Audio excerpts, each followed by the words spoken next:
Where in the Folk is not and should not be viewed as a news source. Any names, places, or likenesses mentioned are purely fictional, and any information discussed is purely speculative. Guest opinions are their own and do not reflect those of anyone else. Where in the Folk is not responsible for content accuracy of any stories that are told or what people do with these stories. This show is vulgar, sometimes graphic, and due to its content, it should not be viewed by anyone, actually.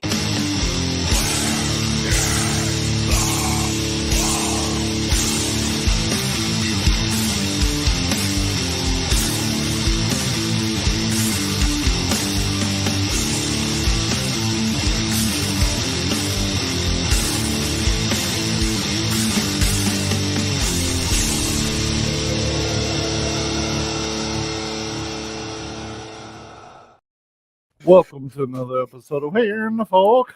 I hope everybody's had a great day since yesterday. Absolutely had a great day since yesterday. I've been nerding out. I had such a big week. I was just so tuckered out today. I took like a 3-hour involuntary nap. That's whenever I'm just sitting on the couch and I'm trying to do something. Then I wake up 3 hours later. Yeah, those are either good or terrible. Like usually, I'll intentionally try to limit to an hour, just because usually if it's beyond that, you just wake up feeling terrible. Yeah, so I used to work with a girl that was from Colombia, South America. So she grew up with siestas. You know, and I've heard the word siesta all my life, but I never really knew what it, consisted of. But every day she would eat her lunch, go out to her car, set a 20-minute timer, and sleep for 20 minutes. And I'm like, that would just piss me off. She goes, no, because if it's more than 20 to 30 minutes, your body actually goes into sleep mode, and all the siesta is supposed to do is refresh you. And I'm like, okay, I'll have to take your word for it. Hey, Landa. Hey, Landa. Guys, I want to adopt like the way that they say people used to sleep in back in the day. They used to sleep in 2-hour segments. I've read that recently. So I want to like start sleeping from like 8 to 10, 12 to 2, and like 4 to 6. Yeah. Try it out and tell me how. I'll try it. I'll try it for sure. But this week, this special episode is a spooktacular one. We're going to bring you some stories of folk tales and all kinds of good stuff. Unfortunately, the only books I have are on Kentucky, so all the stories I got came from those. And I think we're going to start off with personal ones too, potentially. Yeah, we can sprinkle them in there. I don't think we're quite ready to let Halloween go. Never.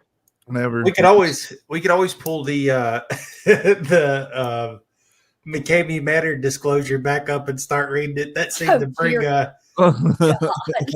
that seemed to bring in the crowd. Yeah. I don't know. Like in this house, it's Halloween year round because Mandy loves Halloween decorations. So our house, like when you walk into our house, it's like a combination of a old grandparents' house with the furniture and stuff.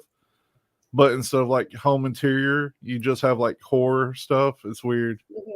Oh, that's my front door has a plaque that says "The Witch is in. Enter at your own risk." I mean, so yeah, so I get that. You know, I had people posting Merry Christmas yesterday, and it just really pissed me off. I'm like, no. It is still Halloween until November the 26th. Yep. I've got a clown mask on Bigfoot, but when I take the clown mask off, it's still Bigfoot. Yeah, right. There you go. That's it. And see, that's awesome. That's why we all get along so well. Yes. In our little macabre world. Yep. So, Morgana, have you ever had anything spooky happen to you?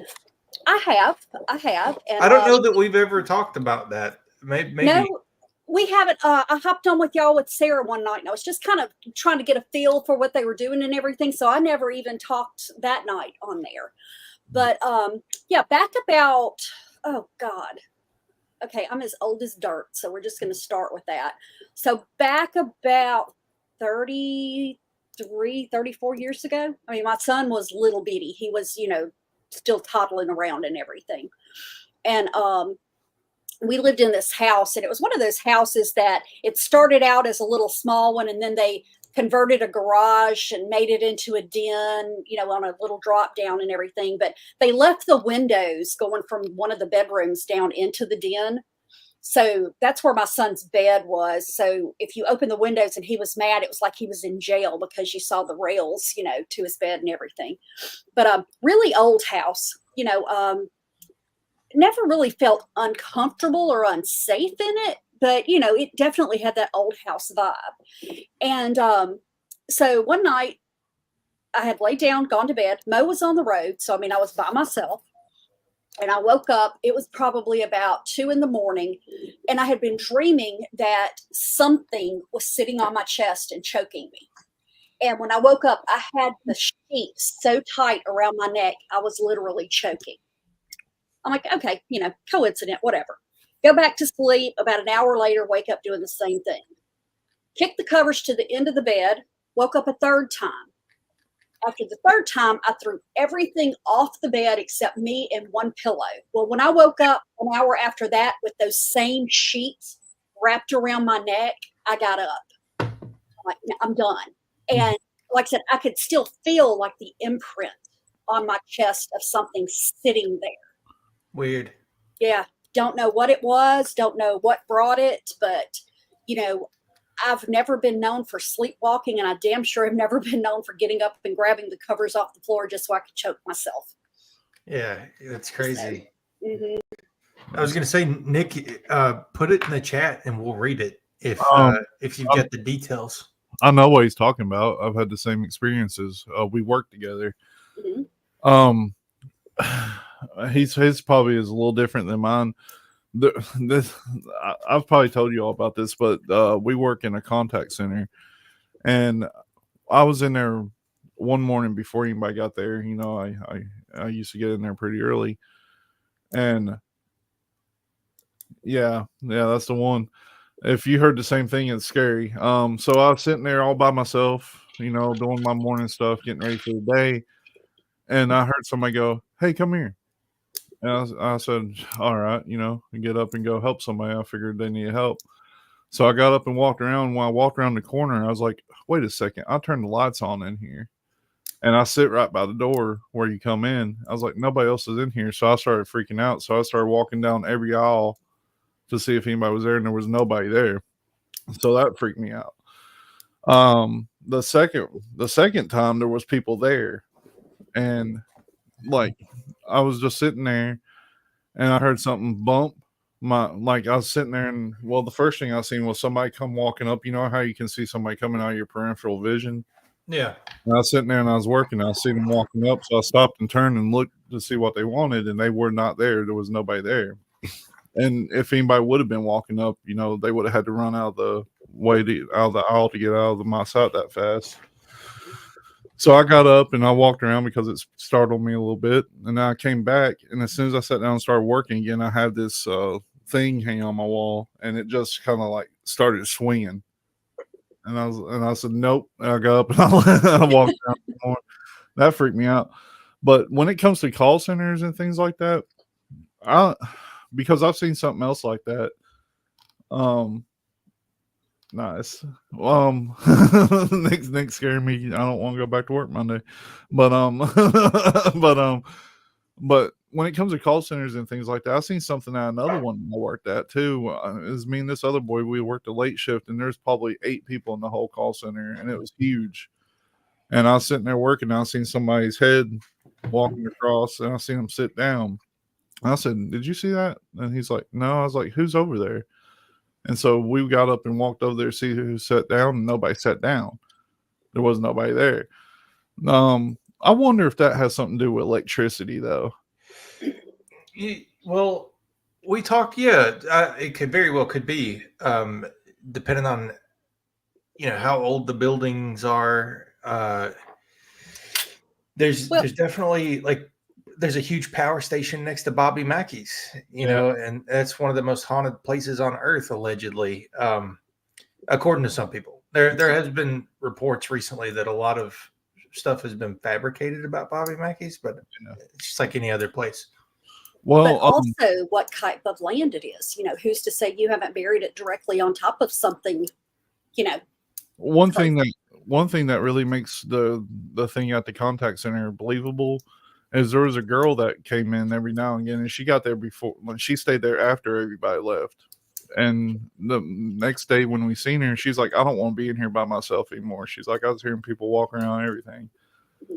And Yeah, I hadn't told that. I mean, think about how much of people's lives they spend in places like that. It very well could be like a residual playback, you know? Hey, let me ask you this too, because I'm not sure, what type of calls and stuff you get, but the call center, and I've only worked in one, but the abject negativity of your incoming calls and stuff. Yeah. I mean, I wonder if that doesn't have some effect on it also. Heavy emotion. Yeah. Well, it could be. What I just thought was people just love working in contact centers so much that when they pass, that's what they want to do for this. Look, that was the hardest job I ever worked in, was a damn call center. Oh, it is. I'm not on the phones anymore at the moment, thank goodness. Yeah. I feel so much for people that still on the phones because I have pulled my time on phones. Totally has to. Oh, yeah. It's not the funnest job in the world at all. It makes you a much better customer, I think, but it also makes you a stickler, because you know what customer service should be. Well, Cecil's the same as me. We both hate talking on the phone for that reason. Calls are very short. Even when I call my mom, it's like a 3 to 5 minute phone call. Like it's got to be quick hits. I get that because my mom gets mad at me because I don't call any more often than I do. And it's the same thing. I don't want to be on the phone. Whenever you call me, it's filled with a bunch of, okay. Mm-hmm. Well, all right, I'll talk to you later. All right. Yeah. I get that. Call center PTSD. Ugh. Well, that's a true thing. Like, if anybody's worked in a contact center and has any stories related to that, I want to hear them because for all intents and purposes, the contact center we work in was built as a contact center. So I don't know how that could have happened. Like where? Well, so when I worked in a contact center back in the day, there were a lot of people who passed while we were there. Like that's true. Unexplained deaths in some cases. Like there was a senior leader that went overseas and got murdered. Yeah. And very mysterious. Like they never solved anything. Like he got murdered in a foreign country. He was there to. They never said it was a murder. They said that they came into the room. It looked like he'd been hit in the head with a lamp, but it was an accident. Yeah. Yeah. So he got murdered while he was trying to negotiate a deal overseas. Yeah. And I can think of at least like 5-6 people that died within just a 5-year period. Yeah. Ooh, could you imagine? Maybe call centers is where you go if you're not quite ready for heaven, but you weren't bad enough for hell. Have you ever watched Your Pretty Faces Going to Hell? No, I haven't. It's a show that used to come on Cartoon Network. His live action though with Henry Zabrowski. He does the last podcast on the left. And basically it was people who had died on Earth and they turned into demons, but they have to work in cubicles. That sounds terrible, Landa. I mean, how bad would it be? Like, let's say you died 800 years ago and you're a ghost, and Tom doesn't work the same for ghosts for some reason. Yeah. And you just like get yeeted into the future, and the land that you died like in an epic battle on is a call center. Oh God. You're like some war hero or something for an ancient civilization, and they build a call center. You walk by people going all day, sir, I understand that you're upset. That's right. I'm trying my best to assist you. And you were some kind of like warlord in the past. You know what That's I right. mean? Genghis Khan. Imagine Genghis Khan in a call center. Oh God. And you automatically have a translator in your brain so you can understand all the words being spoken. So yes. That's awesome. Definitely definitely not my idea of a good afterlife. I'll just keep coming back. Yeah, for anybody who works at a call center or a contact center that's out there listening in the future, just think like Genghis Khan could be looking over your shoulder at any minute. So don't let him down. There you go. 2 seats down from Nick. I do have to sit 2 seats down from him. But it's wild. It's a wild time. But anyway, all this talk about contact centers is making me upset. This is the spookiest show. Yeah, you feel your blood pressure going up. Could you imagine when you done? Well, I got a scary story. Okay. I was hit by a bus and I woke up at work. That's a scary story right there. Never to end. Well, there's all those stories. It's becoming a trend on TikTok now where people post things that happened to them where they thought they should have died and they think that they did and that this is just a parallel. That happened to me for many years. You remember when I was like, I feel like sometimes I'm just not alive anymore. Well, yeah, because you're talking about you fell off the mountain. I mean, I've been hit by cars. I've jumped off a mountain. Let's see. I didn't fall. It was intentional. There's been quite a few things. 4-wheeler wrecks that I shouldn't have walked out of, like all kinds of crazy stuff. But when I got hit by that car on the 4-wheeler, everybody thought I was no longer alive.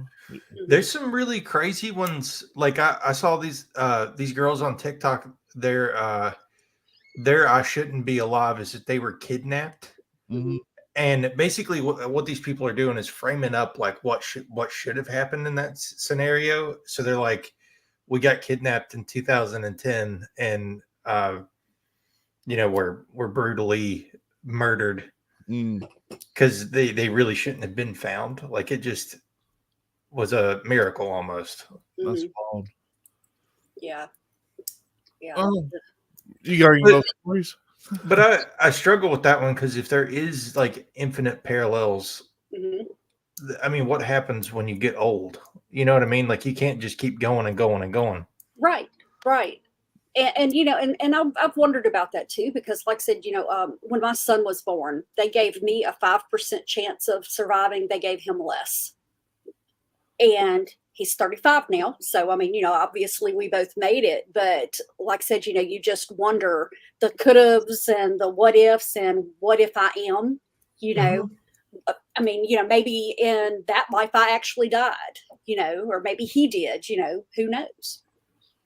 So, it's crazy. It is wild.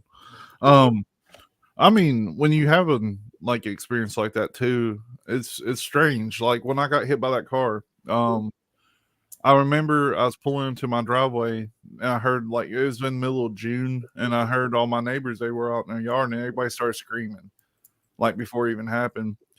And when I got hit, I legitimately remember flying through the air. They said it threw me like that, like a tumbleweed or whatever.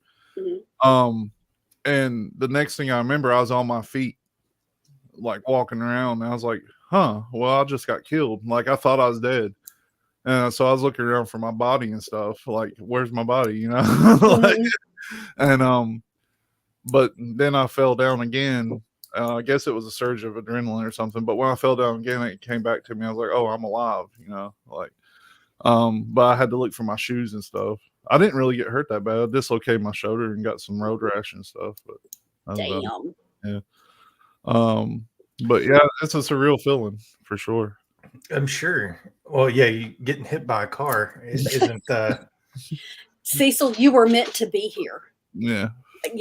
Obviously, you were meant to be here. The funniest thing about that, somehow it had ripped my pants from the top, from the belt loops straight down, and knocked me on my shoes and stuff. So I was walking around basically naked. Crazy. The only thing I was was where's my shoes? Where's my shoes?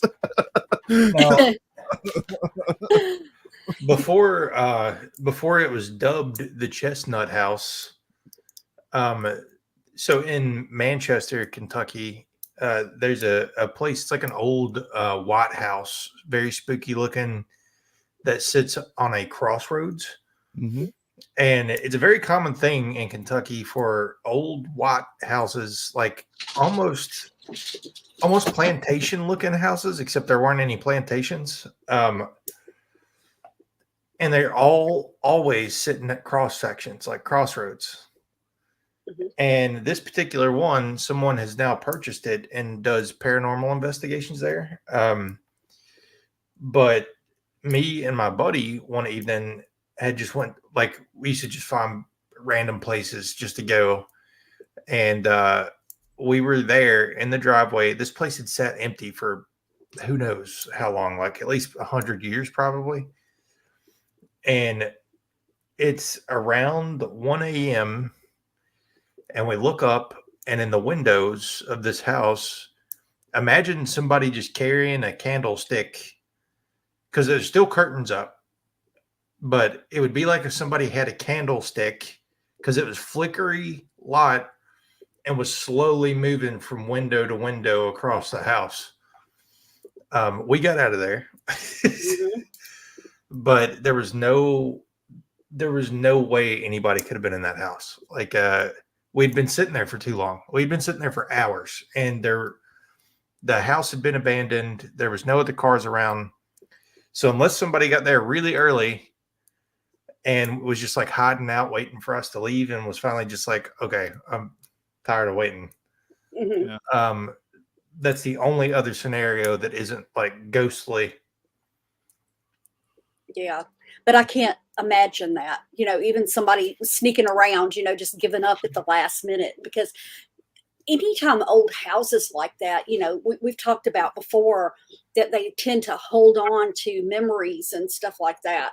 Yep. So we, my cousins and I, when I used to stay with them when we were kids, there was an old house out, like they were on a farm. So there was the farmhouse they lived in, and then like 30 yards in front, there was an old abandoned house. We were not allowed to go near that house. We were told in no uncertain terms. And I remember my aunt commenting a couple of times about, y'all don't go out there and leave her alone. And, just as a kid, you're thinking, okay, leave her alone. Maybe she's just calling the house a her, but in hindsight, maybe it's not. But there used to be a white ghost cat in this house, because we'd be sitting there watching it in the window, grooming itself and, walking back and forth on the window ledge. And we'd start walking towards it, and we'd get to a certain distance, and it would just poof, it was gone. Crazy. Yeah. And then, you would an hour later be playing and look up and somebody go, oh, the cat's back. And like I said, it's like you'd start walking towards it. It was almost like a trigger area. When you got to a certain point, it would just disappear. So, and there were no curtains in the windows or anything like that. So I don't think it was ever like, Do you think do you know if it's still standing or not? I don't think so. I think a few years ago they had several tornadoes that went through, and I know it got the farmhouse. So I'm thinking it may have gotten that house too, but I haven't been out there in years. I may have to make a point of going by there next time I'm in town. Yeah. That'd be wild. Yeah. That's so cute. I like to see a ghost cat. Mhm. If anything has spirits or souls, I want to be my pets. Yeah. Yeah, absolutely. Yeah. Absolutely. I'll be fine being nothing, but as long as my dog gets to play with toys in heaven on a big farm, I'm all right with that. There you go. That's it. There you go. Our little squirrel's named Peanut. Oh yeah, rest in peace, Peanut. Yeah. That made me so mad. I seen that today. I didn't even respond when we was out in town. I seen that you sent that. Oh yeah. Yeah. Peanut got euthanized. Yeah. Yeah. I mentioned it to Mo, and oh my God, evidently he's been following the same story, and he just went off on a tangent. That guy should totally sue for monetary losses too, because that squirrel was making a ton of money on TikTok and Instagram. That's what I hate to go off on this sidetrack, but that's what pisses me off so much about that story. This guy was taking care of the squirrel. The squirrel was making all kinds of money to be taken better care of. Mm-hmm. He had that squirrel for 6 years. Yes. And they come and take it because it might have rabies. How in the hell is it going to get rabies if it's a pet? It don't go outside much. He probably gave it shots. Yeah. And then they're like, "Oh, we're going to take it to save it. Let's kill Well, it." yeah. You know, I mean, and two, I'm going to tack on to that is, it's not affecting you. Why did you report the guy? You know, you can see this animal's being well taken care of. It's very well loved. Leave people the hell alone if it does not affect you.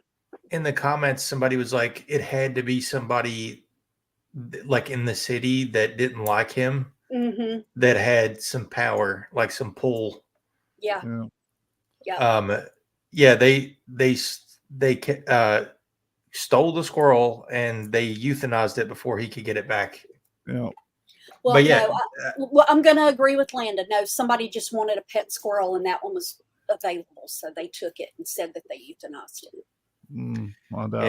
It's what's crazy is that squirrel made so much money too. I mean, I definitely think that he has some kind of case. Yeah. Oh yeah, I would definitely push it because that's not okay. Because he said, and I don't know if you watched the whole video today, but he said that he'd already filed the paperwork to like set it up as like a rescue type situation. And it just, they killed the raccoon too. Really? Yeah, sure did. See, Mo wasn't as nice as you. He didn't want the guy to go and get them back financially. He wanted him to, you know, euthanize them. Oh, I'm sure. So I'm sure those kind of stories are terrible. And honestly, the people that carry out those orders are horrible people. Yeah. Yep. You know, there are some things I know for a fact I could never do as you know, for a living.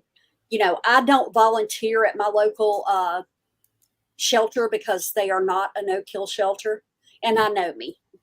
You know, I've got a niece. Well, actually, I've got 3 nieces that are all dog groomers. None of them are close enough for me to take my dogs to, but you know, they've got that in them.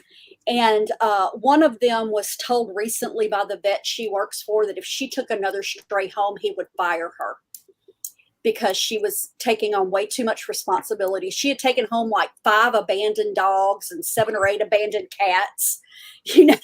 And he's like, you can't keep doing this. I will fire you if you take another pet home. So, okay, let's get on spooky shit, guys. That's depressing. That is depressing. Made me so sad. I'm sorry. Okay, you want to know one of the creepiest things to me is that damn island of the dolls down in Mexico. Yeah, that's creepy. Yeah. And I read more up on the story because, you know, we'd touched on it on one of the shows at some point. But evidently it's been about 60 years ago now, this guy found this little girl floating in the water off this little island, and he tried to rescue her and lost her. You know, he couldn't save her. So the next morning he saw the doll floating and assumed it was her doll. So he took it in and hung it in a tree on the island. Well, then over the next 50 years, every time a doll or a doll part would come to the island, he would hang it up in a tree because at first he thought it was just because he had lost the little girl. And then people said that he started thinking that these were lives of lost little girls from all over. Wow. Yeah, and everything. If I'm not bad mistaken, that island is dangerously close to some of the cenotes. And a lot of ancient, I can't remember whether it was Mayan or Incan, what am I looking for? Structures. I don't know, remains of their civilization. But all of those cenotes were used as ritual spots. And there's one of them that was even supposed to be the entryway to the afterlife. Yep.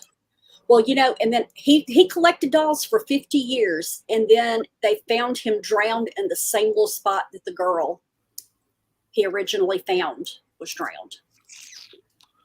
So, you know, and that was in 2001. So, yeah, it's been about 70 years ago that the original little girl drowned. 23 years ago. Oh my god. Yeah. Anyway, I've got one. Okay. It's called Charles Branch Bridge. Uh-huh. Sounds terrified. So off Route 38 in Harlan County, Kentucky, there's a bridge with a rather ominous reputation. Mhm. It's Charles Branch Bridge Road crosses a section of creek that goes by the same name. Supposedly there's an apparition here, but this is no friendly ghost, not like Casper. This is active. This they say that she actively tries to cause accidents. This apparition does, so that others may join her in the spiritual realm. She died on the bridge, so why wouldn't you? In fact, so many accidents occur that local police have stopped doubting the ghost stories of any driver that reports this. So if you want to get drunk and think you might wreck, go here and just say a ghost did it. Except you're still drunk after you wreck it. Right. Like, I'm not so scared by that ghost, I had to crack into that 30 pack. Yeah. There you go. That's right. I didn't open the first one till I called you. But if Wow. it happens at night on the bridge, a ghost was for sure involved. And the description of the ghosts are far from average. Apparently, it's horrific, terrifying. And it's not the attempt to dodge the woman that causes these accidents, but it's the intense glare that the ghost penetrates the very soul of the driver and makes them wreck. That's intense. So totally next time you go to Harlan County, you should drive down this road. Hand Rachel your phone. Let her record. Too close to home. So I've got a bunch of like urban legends pulled up, and the first one that I found was apparently there's an Aboriginal urban legend in Australia. Nice. And this is more of a cryptid though. They speak, the Aboriginal people speak of an ape-like beast. And that basically these things were blood-sucking creatures that would eat and like pick off the Aboriginal people. So they were pretty afraid of them. And apparently they would stalk you and follow you through the bush, and they move extremely fast. The weird thing is that there's lots of tribes in Australia with tons of different languages, but all of the tribes have a name that translates into like hairy ape-like creatures. And I don't know if that could be like a variant of Bigfoot, because there were definitely good and bad stories about Bigfoot. Like there's the story from the 90s where the SEAL team fought a pack of murderous Bigfoot. There were definitely more SEAL casualties than Bigfoot from what I remember, but it takes a lot to get one of those things down. I don't know if Aboriginal people would be able to take one down if it is Bigfoot. You know, I had a decent conversation about Bigfoot with a Vietnam veteran the other day when we went to Tennessee. We took the scenic route on 25, and there's a veterans overlook. And there was a Vietnam vet there, and I don't know if he was just roasting me a little bit, because he's like, I've seen a Bigfoot. And like he just said it out of nowhere, like nothing indicated that I was somebody that I was into. He said, I've seen Bigfoot right over there. So he might have been talking about me, but we got into a pretty interesting conversation about it. What did he say? He's just talking. He's just like, yeah, I've seen a Bigfoot right over there about 10 years ago. And he's just sitting there chilling, looking at the side of the hill. He's like, I come out here every once in a while, blah, blah, just doing this thing. And I was like, huh, that's pretty cool, And he asked me why I thought they were, and I told him it was just a conversation about Bigfoot. There's a documentary, I think it's on Prom, if you just search Bigfoot documentaries. I forget the name of it, but so there's a dude, I think he was out alone, but he saw a Bigfoot in Washington. And it had such a profound impact on him that it ruined his whole life. Like he left his family, he left his job, he apparently was like super successful at whatever he was doing, but he left it all, bought a tent, and has been living in the woods ever since, trying to catch Bigfoot on camera. I want to be that passionate about something just to lose everything that I love and need. Yeah, he apparently there's Could it people be helping something him. that involves air conditioning or something? Because Yeah, so the only thing that was weird in the documentary, so his game cams, nothing came up. He puts out cams for a whole season at a time because it gets so snowy in some of the elevation. But the weirdest thing in the whole documentary, so him and this dude that was helping him, like another Bigfoot researcher, they get this bright idea to put a microchip into an apple. Sweet. and they put a bunch of fruit out where they think this Bigfoot or this group pack of Bigfoot are. They leave for a couple hours, come back, the fruit and stuff's gone, and they pull up the GPS and it's moving at like an alarming rate, like just almost obviously an inhuman rate. So they track it all day. They tracked it for like 12 hours, couldn't ever catch up to whatever it was or even get like a vantage point to where they could see it. But it goes through whatever it is his system, and they end up finding the excrement, and it initially doesn't test as any like known creature. Like it had some weird hairs and stuff in it. Yeah. They send it off, and I forget what they send it off to some lab, and the lab refused to send it back to them. So you can imagine he's already crazy, and imagine that like the lab won't send you your stuff back. Like he's lost it. He's gone. That's at the Smithsonian about this at this point. right. On that third floor nobody has access to. So this one ain't really spooky, but this is interesting. A unique casket short. So in April of 1896, workmen digging up part of a cemetery in Henderson, Kentucky, unearthed a strange metal casket. What was strange about this casket besides being metal, you ask? I'll tell you, Tully. The casket was in the shape of a human body, and it seemed as if it was form fitted for the person residing within. That's terrifying. So apparently there was a faceplate on this thing as well, so that when they removed the faceplate, the workman was staring face to face with a perfectly preserved woman. No. Yeah. Nope. And so they started a search because nobody had ever heard of this or remembered when this happened or whatever. So they started asking around town, hey, anybody remember somebody being buried in a strange casket? Nobody in town remembers it. And they assumed that the casket was probably fabricated in like 1800, maybe 60 years before, maybe 90 years before what happened, before they found it. Now, I read something interesting on this, and Mandy and I have actually been to this museum and did not see this. But apparently they have a replica of the casket at the Norris something museum in Tennessee. I didn't see it. Not Tennessee, but Kentucky. Yeah. So I didn't see it, or Tennessee. One, two. Norris is in Tennessee. Yeah, Norris Appalachian Museum is where it is. Apparently, we didn't see it, but apparently it's there. I want a casket. It'd be like they look like Buddha when they dig me up. Well, that's what I was fixing to say. Just recently, I read that they had found this life-size Buddha statue, and they x-rayed it, and there's an actual human inside of it.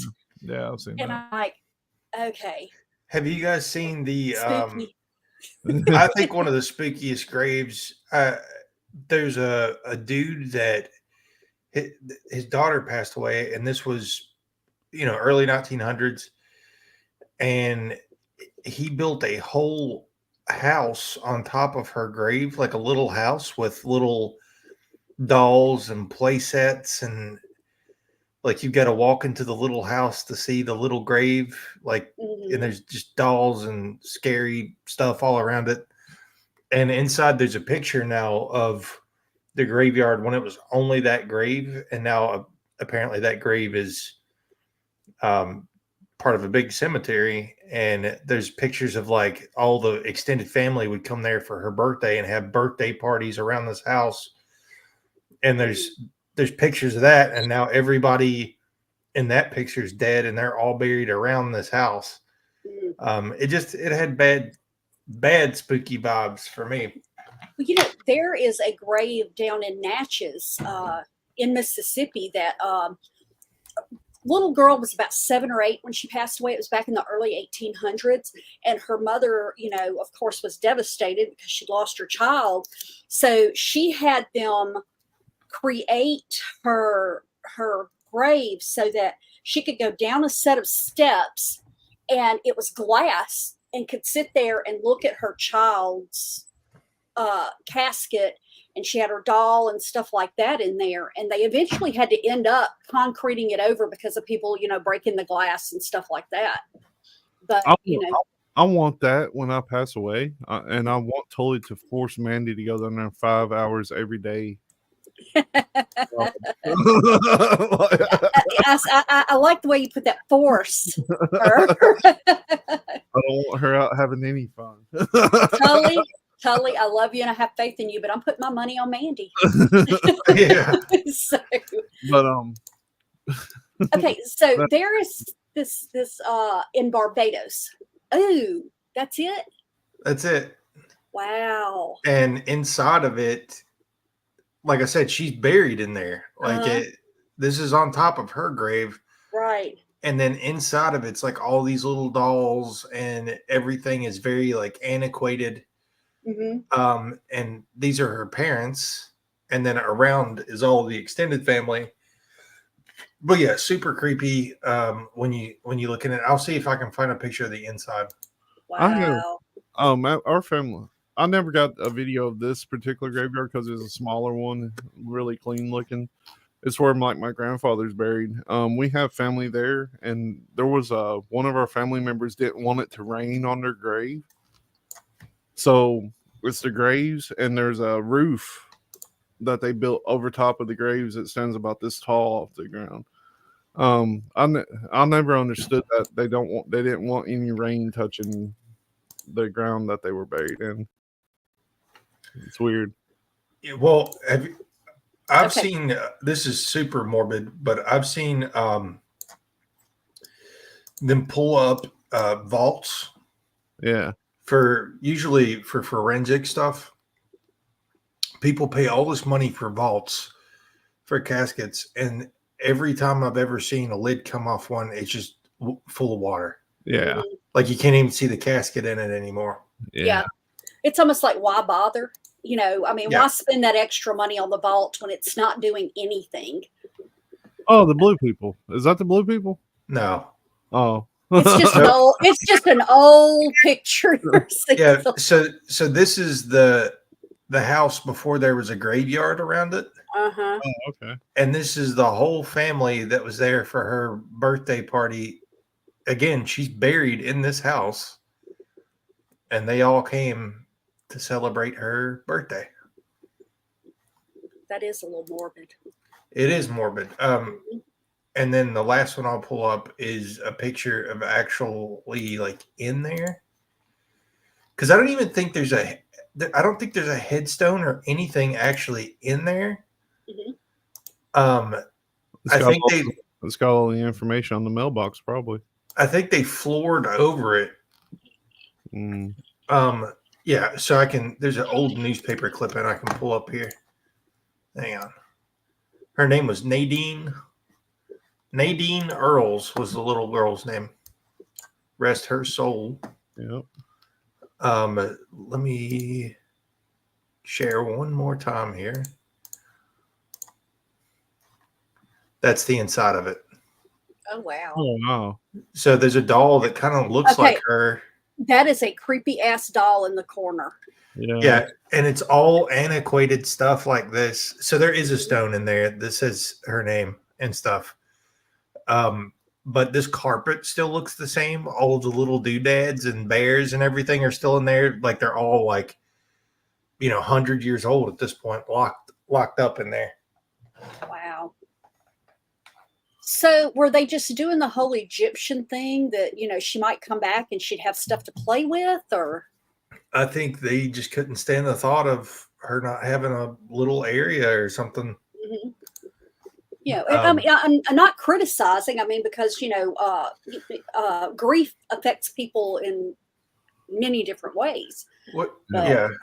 There's like that dude. There was the dude that was so afraid of being buried alive that they had him buried in a chair with a window that people could look in. Mm-hmm. And people were able to look in it for like 200 years before they finally sealed it off. Yeah. Well, that's my mother has made us promise that if we do not cremate her, which is her preference, but if we put her in a casket, we have to give her a nightlight. Because she is morbidly terrified of the dark.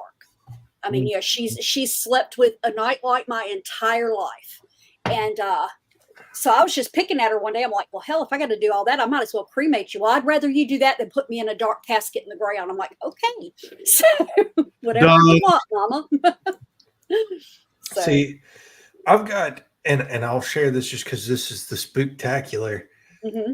I have like this fear. So you know how they keep, like on our Friday show, like we keep talking about how there's new discoveries all the time of different like wavelengths, like people they previously thought were brain dead, like they're like they actually weren't brain dead. Yeah. The whole autopsy. I mean, harvesting the organs. Yeah. So there's a part of me that's like absolutely terrified of the thought of cremation, because what if for at least a period after function, like there's some energy left in there, like just some ability to feel in some way. I don't mean to get like gross or anything, but when they do that autopsy and they prepare you for burial or cremation, they take out everything. Well, not everybody opts in for that though. True. Like not everybody gets an autopsy, and there's a lot of people like Papa. Yeah. There's people that opt out of certain parts of that experience, but I agree. I know what you're saying. Like they just take out all the blood and everything. Yeah. Well, that's we didn't have one for my dad. We knew what killed him. I mean, so what was the point in doing it? When they're preparing you for like embalming and stuff, though, they scoop you out like a deer. Yeah, they do. I want them to give me a Walking Dead treatment, like stab a knife straight through the back right here, just to make sure. See, I would not want to be embalmed. Like I don't see the point. You want GG Allen? Yeah, well, I don't. I would never want my friends or family to have an open casket. Same. Like I don't want people standing there looking at me. Mm-hmm. Yep. You don't see them here. There are a couple of places in the U.S. that do it now, but it's very few. But overseas, a lot of places. We had a friend who, when his mother passed away, we had asked him, is there anything we can do? We can, help pay for the service. What can we do for you? And he goes, no. He said, all that's done, but the place that she's buried at, you are wrapped in a shroud and put straight in the ground. There's no embalming, no casket, no concrete headstones. He said, if you want to do something, they plant flowers once a year. Well, that's cool. I like that. I do too. Now, that is a conspiracy. So think about how many people are on the planet, and every 100 years, those billions of people die. Mm-hmm. And there's always been the conspiracy that's like the graveyards aren't growing at the rate that the amount of people that they say are on the planet. Mm-hmm. Yeah. Like you never hear of like new graveyards popping up. Right. I think it's actually illegal in Kentucky for any new ones now. So what do they do? Like if somebody's whole family's dead, do they just bury on top of them or something? I don't know, but in my opinion, okay, we've got like South Dakota. There are like 12 people in that whole damn state. I say let's make that big gap in the middle into a big cemetery. We could Land- do what John Wayne Gacy did. He had an unsanctioned graveyard, is what he said. Like, Hey, my brother-in-law had a part of his front yard turned into a family cemetery, and he went and sat on the porch and had coffee with Alice every morning until he died. Yeah. You know, like, okay. Landa, I think we saw the Hat Man behind her last night. Mhm. I'm going to have to talk to my girls and get them to put on their crazy Halloween costumes one night. Because I did change cameras, and this one focuses more just on me instead of the background. So just have them like sneak up, you know. Yeah. The Allendale train tunnel. Yeah. All these names, the Charles Smith Bridge or whatever it was. When I look up stuff, all I can find stuff about Kentucky because that's the only books I have. Like, The Charles, what was his name? the Bo Darren experience. The Allendale train tunnel in Ellesmere, Kentucky is rumored to be a spot where a man committed do or die by hanging himself. That's close to me. Yeah. People report numerous. So if you look at this train tunnel at the top, I don't know why it's there, but at the top of the entrance is just a hook. They just got a hook there for no reason. I seen a picture of it. I should have took a picture out of the book, but so they say that he hung himself from that.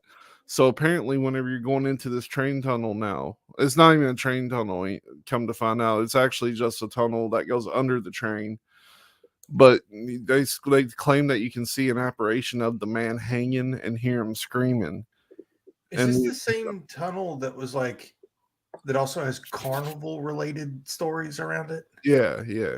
Okay. And the story is more believable for those that venture out in hopes of seeing the ghost due to the fact that the hook is at the tunnel. So they're like, oh crap, this is real. Mm-hmm. But apparently you hear voices and everything coming out of this tunnel. If it's close to you, totally you should go explore. But I was reading on how to get to it, and apparently it's hard to get to. Got you. Yeah, Ellesmere is super close. Yeah. You could do it. Hey, Landa, I have a friend who wants to do the same thing, and she has set me as her executor because her mother's religion will not allow that. So, Body Farm. Yeah, the Body Farm in Tennessee.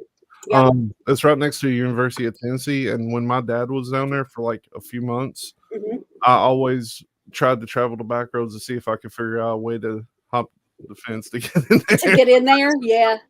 No different. So from the urban legend thread, this poster says there's a local lake that when I was growing up, I heard a story that a woman was drowned there by her fiance. On certain nights, she would allegedly come up out of the water, and if you happen to be parked near the lake, she would put her hand on your windshield. If she pulled her hand away and left a handprint, it meant that you were going to die soon. Oh, wow. That's not cool. No. I've actually had a handprint on me after going ghost hunting before. Really? Yeah. Yeah, we went ghost hunting. Actually, not far from where I live now. I didn't live here at the time. I still lived in Clay County. But there's a little graveyard where they have like, I don't know, 50 or 60 of those graves that say unknown man, unknown woman. Yeah. You know, those things, they're just gravestones for people, but they don't know who they are. So we was sitting there, you know, doing our thing, ghost hunting. And this is a highly like tacky decorated graveyard. I hate to say tacky, but you know what I mean, like the Eastern Kentucky decorating with fake flowers and stuff like that. Yeah. It's overly done at this particular place. But we were sitting there and literally seeing a comet swing by like this. And I said, oh, comet. And then I felt something like a pain in my stomach. I was like, oh God, I gotta take a crap or something, you know. But we got into a car and I raised up my shirt and there was a legit handprint right there on my gut. I still don't know what that was. Well, I remember that movie Night of the Comets starting that way with the zombies and stuff. So you're lucky It didn't Well, get worse. Well, somebody said you must have grabbed yourself or something, like did that, but the handprint was literally like that. Yeah. It wasn't very big at all. And I think you would have known if you had done self-mutilation. Yeah. It kind of sticks with you. They was like, you got scared and smacked yourself on the belly. I was like, nah. I've done this to myself 1,000 times and never left a mark. So, but yeah, that's weird. Mm-hmm. That might be one of those other things that contributes to me thinking that I died. Yeah. Could be. I would love to get out and explore some more places. I do think out of all of the places that we explored, there was the cemetery in Butler with the weird lot. Yeah. I went back the very next day, and that lot was not there in the graveyard. Yeah. And I went at the same time of day. And then the other weird thing is the Spring Grove stuff. Like I've never. Spring Grove's a massive cemetery. I was telling Sarah. And if you're interested in this kind of stuff, by the way, Sarah from Paranormally Correct, if you do TikTok, she goes live every week. And people get on there and tell their stories. And sometimes the three of us are on there. So hit her up and follow her TikTok. She does a lot of Appalachian spooky stuff. Doesn't she have a lot of her older stuff still on YouTube? Yep, she's got a YouTube too. Yeah, that's what I was thinking. That she said that when she actually used to do a lot of the ghost hunting and stuff, some of that was on there, if I remember correctly. Yeah. But if you were not on Paranormally Correct and didn't hear this, Spring Grove is the third largest cemetery in the United States. It's very close to me, and we did a bunch of investigations out there. Well, really leisurely walks, and if anything hit, it hit. But there have been at least twice that my GoPro has turned itself off. The only place it's happened, it's not operator error. I've got a gimbal. There's a mysterious woman in Black Widow's woods I hear tell of. Yeah. Well, I don't know if that was a spectral thing. Totally asked her to hold his camera and I asked her if she could take a picture of me. That's right. Can you picture me, my wife? Sorry, Tully. It's been a minute. I don't even that. Didn't even register I wasn't even going to bring that up because that doesn't register as like a spectral thing that happened. Mm-hmm. But I think you were too close to it. And you don't want to see. I've had some huge EMF hits there. It probably had the biggest one when she was walking by. Yeah. Well, my GoPro quit and the EMF's off the chart. Oh, look at that lady. Yeah. Well, they have the capability to have, I think, 8 funerals going at the same time in the cemetery. The cemetery is over 1,000 acres big. And we were in an older part of the graveyard with a lot of very ornate, like 1800s, early 1900s mausoleums and monuments. And I'm pissed at the GoPro. I can't get it working right. I'm afraid I'm not filming. And I'm like messing with the GoPro. And notice this woman walking maybe like 50, 60 yards away. And she was wearing a big, flowy black dress, like something that looked like it could have been early 1900s, late 1800s. And she had a big hat on, big black hat. I can't remember whether she was holding anything or not, but you couldn't visibly see any skin anywhere because the hat was covering the back of her neck. And she was walking away from where we were standing. I didn't think anything of it because, like I said, they do run 8 funerals multiple times a day at this cemetery. So there's always people in black walking around. The only thing that kind of stood out after the fact is that it did look old. Yeah. I mean, that would have tripped me out. I would have probably ran up to her and been like, hey, You Well, go. but I swear, as you're driving around and as you're walking around, you do see all kinds of people in black. The only thing weird about that is you couldn't see any skin, like, and she was walking away. You've been to a bunch of funerals around here. Have you ever seen somebody dressed in black head to toe, like in Appalachia? No, I don't think I have either. no, I don't think so. Funeral. They always, Everybody just wears the Sunday's best. yeah, they wear jeans and dress shirts usually. Like, I don't know, like when I seen that stuff in movies, I'm like, nobody wears that to a funeral, but apparently they do. No, funerals and weddings anymore, like you say, are jeans and a nice shirt. Yeah. I mean, pretty much. Except for me, I wear Bermuda shorts and a tank top. But you know, the thing that amazes me, and we've talked about this, that particular funeral cemetery, I have never in my life seen monuments that size and that many.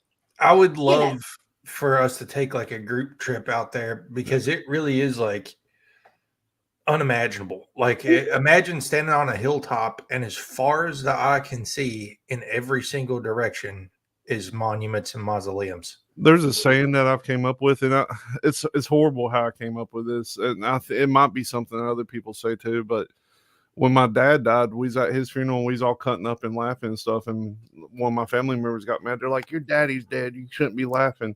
If you knew my dad, that's what he wanted. Exactly. And I said something horrible to her, and I still say it to this day. I said, "You can't spell funeral without real fun." That's funny. I like that. But the pilot knob witch. Good segue. By far the creepiest and most disturbing Kentucky myth is the one of the spirit of a little girl who's said to haunt Pilot Knob in Marion, Kentucky. The story tells of a mother and her 6-year-old daughter who were accused of being witches and later burnt alive. The accusers feared that the spirit of the little girl would survive the burning, so they created an metal grave designed to keep her spirit entrapped. I want to go to this. It's a cage, like a metal cage over top of her grave. Today, people tell tales of the metal surrounding the grave being bent by the little girl trying to get it out, or to pull people into the grave with her to increase her strength, and help her spirit escape. Dun, dun, dun. I'd love to go there. I really want to go there. I don't know where it is though. Yeah, that would be cool. I'm not sure either. Lando, there's a ton of email addresses you could send that to. Stephen actually texted on Saturday. I wasn't on the show, but he texted on Saturday last week and asked if you would send anybody anything. Yeah, I just sent her mine and said make sure that I'd make sure he got a copy of it too. Cool, good deal. I sent our. Or there you go. I still need to. I got to write that down. Damn it! I keep forgetting to write it down. Oh, I lost my train of thought. The Yazoo Witch. Yazoo Witch. It wouldn't be Halloween without talking about the Yazoo Witch. It's not Halloween, but we're keeping it going. That's okay. That's right. It's it is still Halloween-ish. What is it? So, today is All Saints Day. Yeah. Oh, yesterday. Yeah. Then yesterday was All Souls Day. Today is All Saints Day, or vice versa.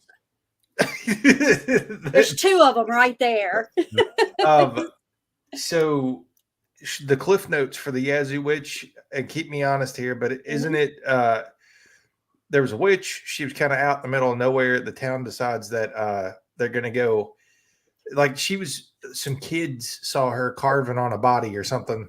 Correct. And the kids go back, tell the adults that she's like carving somebody up for magic. They come, run her down. She gets stuck in a swamp, like quicksand. Mm-hmm. And rather than help her, they just let her pass away in the quicksand. Right.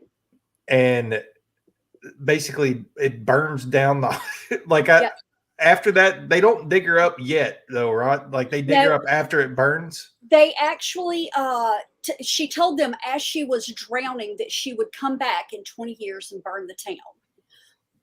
I'm not sure what the sequence is as far as when they moved her, but I do know that the grave, at some point, they put her remains there and put chains all the way around it.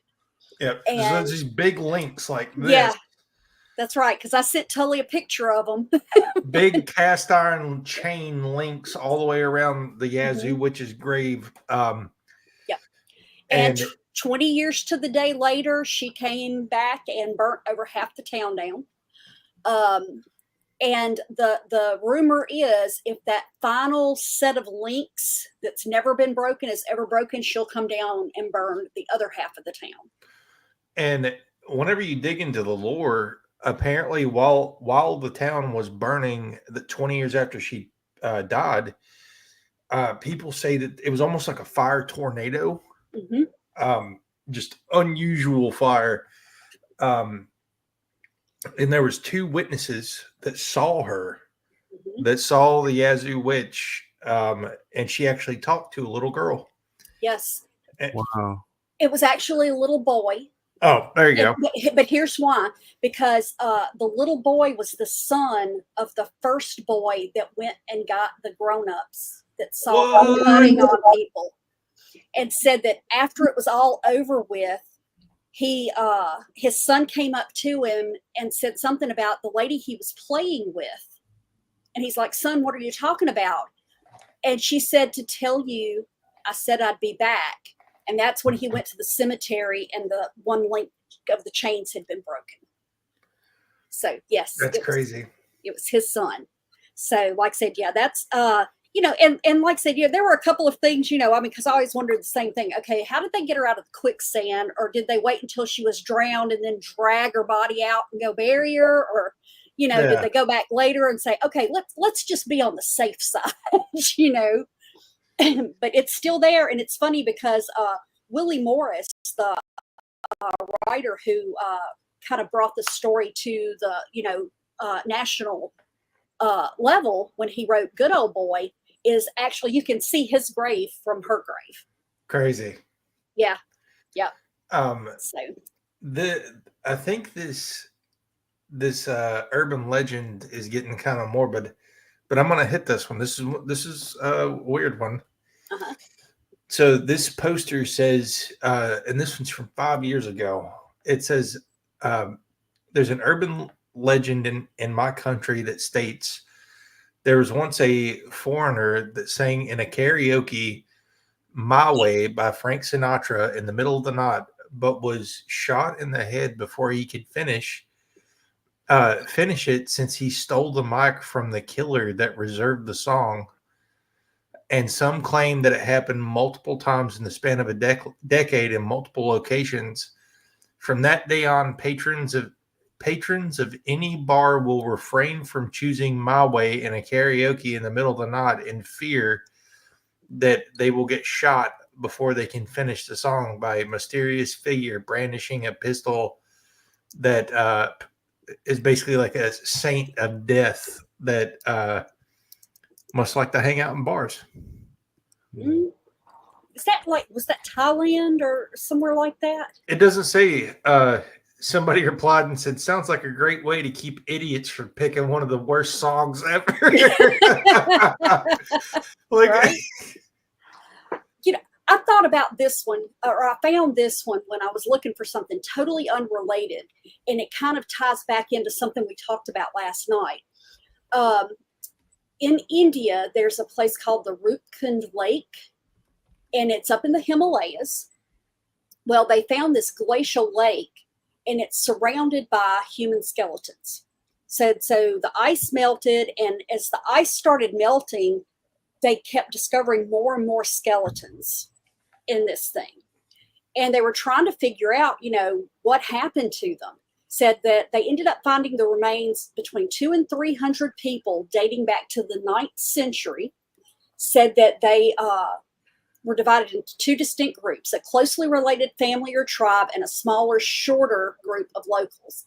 They found them with ring spears, leather shoes, bamboo sticks, and short, deep cracks in the skulls.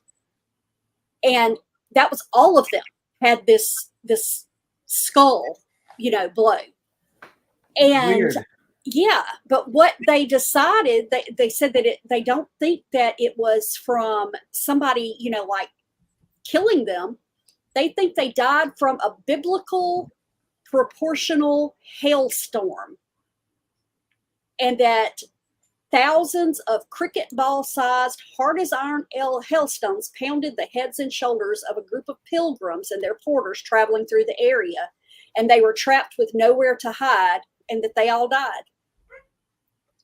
Now, I don't know how they came to that conclusion, but we were talking about upcoming predictions, and one of them was about big hail. Wow. So big hail? There's no way. Get out of there. Yep. A hailstorm of biblical proportions. Yeah, that I don't know. Yeah. To have the same exact mark though. Maybe it was the first ever cult. Maybe. First Jonestown. And they died of blunt force trauma to the head. Yep. With a bat or.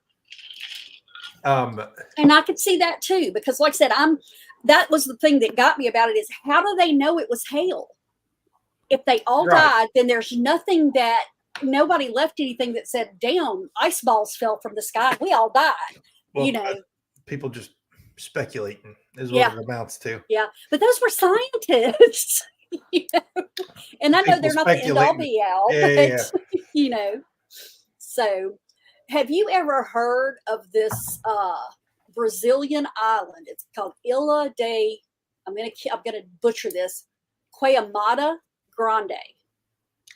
You cannot go to this island. It's completely forbidden. I don't think I am. But the reason is it is covered in venomous snakes. It's called Snake Island. Yeah. Okay. Yeah. If you'd have led with that, I'd have been no. Absolutely. I have to give it. I've got to give you the official.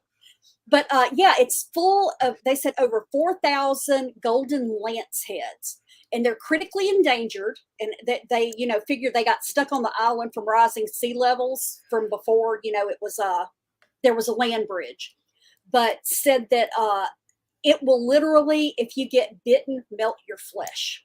Yeah, it's a perfect scenario, I think, because of the rodent population and cats, if I'm not mistaken. Yeah. But yeah, that I would not step foot on that. No. Back when Voss used to do documentaries, they went there. I do want to take a second because Clarence told me that Landa bought us 3 coffees. Thanks, Linda. You did not have to do that. Thank you, Landa. That will go toward our next year streaming. Oh yeah. Yep. Thank you, Landa. Yeah. But you want me to tell the one about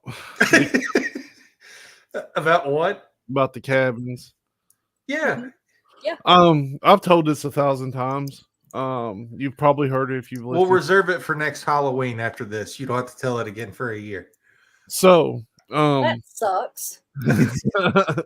I just want somebody to tell me what it was, honestly. Because I don't know if it was something paranormal or if it was just, crazies out in the woods, which there are crazies out in these woods around here. But when I was about 14 or 15 years old, me and one of my buddies used to cut trails for foiling. We had ATVs, four-wheelers, whatever you like to call them. And one day we was riding in the woods, and we was about 2 miles deep into the woods where nobody goes, and we came across this piece of ground, and it was a perfect circle of nothing, just dirt, no grass, anything, just dirt. And I was like, well, that's strange. It was a pretty hefty circle. So I was like, I wonder what's in that. So I walked into it, and when I walked into it, like everything got like quieter, and I could hear static and stuff. And so when I left, he said that he could hear it too, things like this. So we just left and didn't think much about it. And the next day we went out again. And the next day we went out again. And this time, well, before I continue, I forgot the biggest part of the story. Around this circle were rocks stacked 3 tiers high, all the way around it. It was weird. So the next day, after we relaxed and whatnot, we went riding again and cutting new trails. And we was trying to find the circle again. And we was like, let's go back to that, and see what that was. We didn't find it, but what we found was a cabin. Really crappy built cabin, or old, some would say. And what was strange about it was there was smoke coming out of a chimney that was attached to the cabin, and it was kind of coming out of the walls and everything. I was like, that's strange. So I got off and I started walking up, and when I got onto the porch and was getting ready to like knock on the door, I was probably actually going to open it, honestly. No knock policy back in the day. But when I was getting ready to do it, he yelled at me like, hey, no, don't. And when I looked around, he was looking around, and there were rocks stacked 3 tiers high all the way around this cabin. And so we just bolted because it was strange, on why it would be like that. And to this day, for the longest time, I thought I made it up. I was like, I don't think that really happened because it's been so long ago. I was like, I was on substances back then. But he wasn't, not the ones I was anyway. And I ran into him at the local Walmart, and I asked him if he remembered it. He's like, yeah. He's like, I talk about that all the time. And so it was real. And I still don't know what it was. But if anybody was living in there, they were breathing in all kinds of crazy smoke. I mean,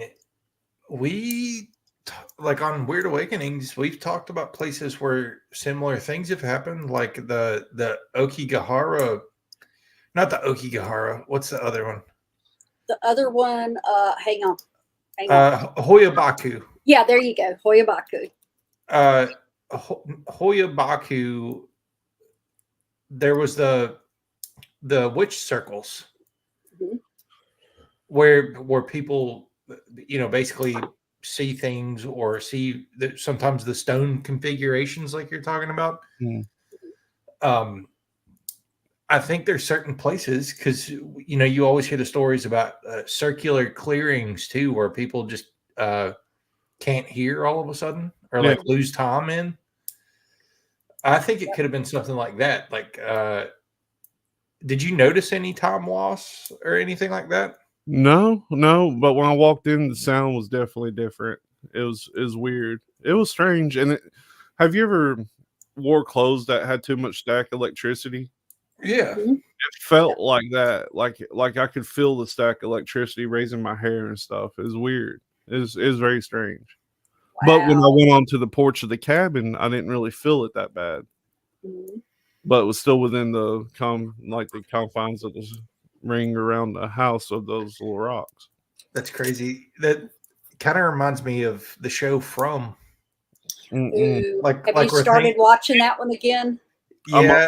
Season 3 just came out. Yeah. I'm not up to date, but either. I have started season 3. Yes, I think I've watched the first, maybe the second episode of season 3. That's probably the best paranormal show I've seen on TV in forever. Mm-hmm. That's the best show that came out in the last. That's why I pay for MGM. I mean, if it weren't for that, I would not pay for MGM because there's nothing else on it I watch. And you've been telling that story since way before From came out. But you know what I'm saying, like how things appear and like get progressively worse. It sounds something like that. We never tried to find it again. I wonder what would have happened next time. You know what I mean? Maybe the door would have opened. Yeah. It's never too late to go back. Even though we were 13 or 14, if that door would have opened on the third trip back, there would have been a lot of holes. Yeah. We're from Kentucky, and we were children riding in the middle of the woods in southeastern Kentucky. We was packing heat. Yeah. You have to. Okay.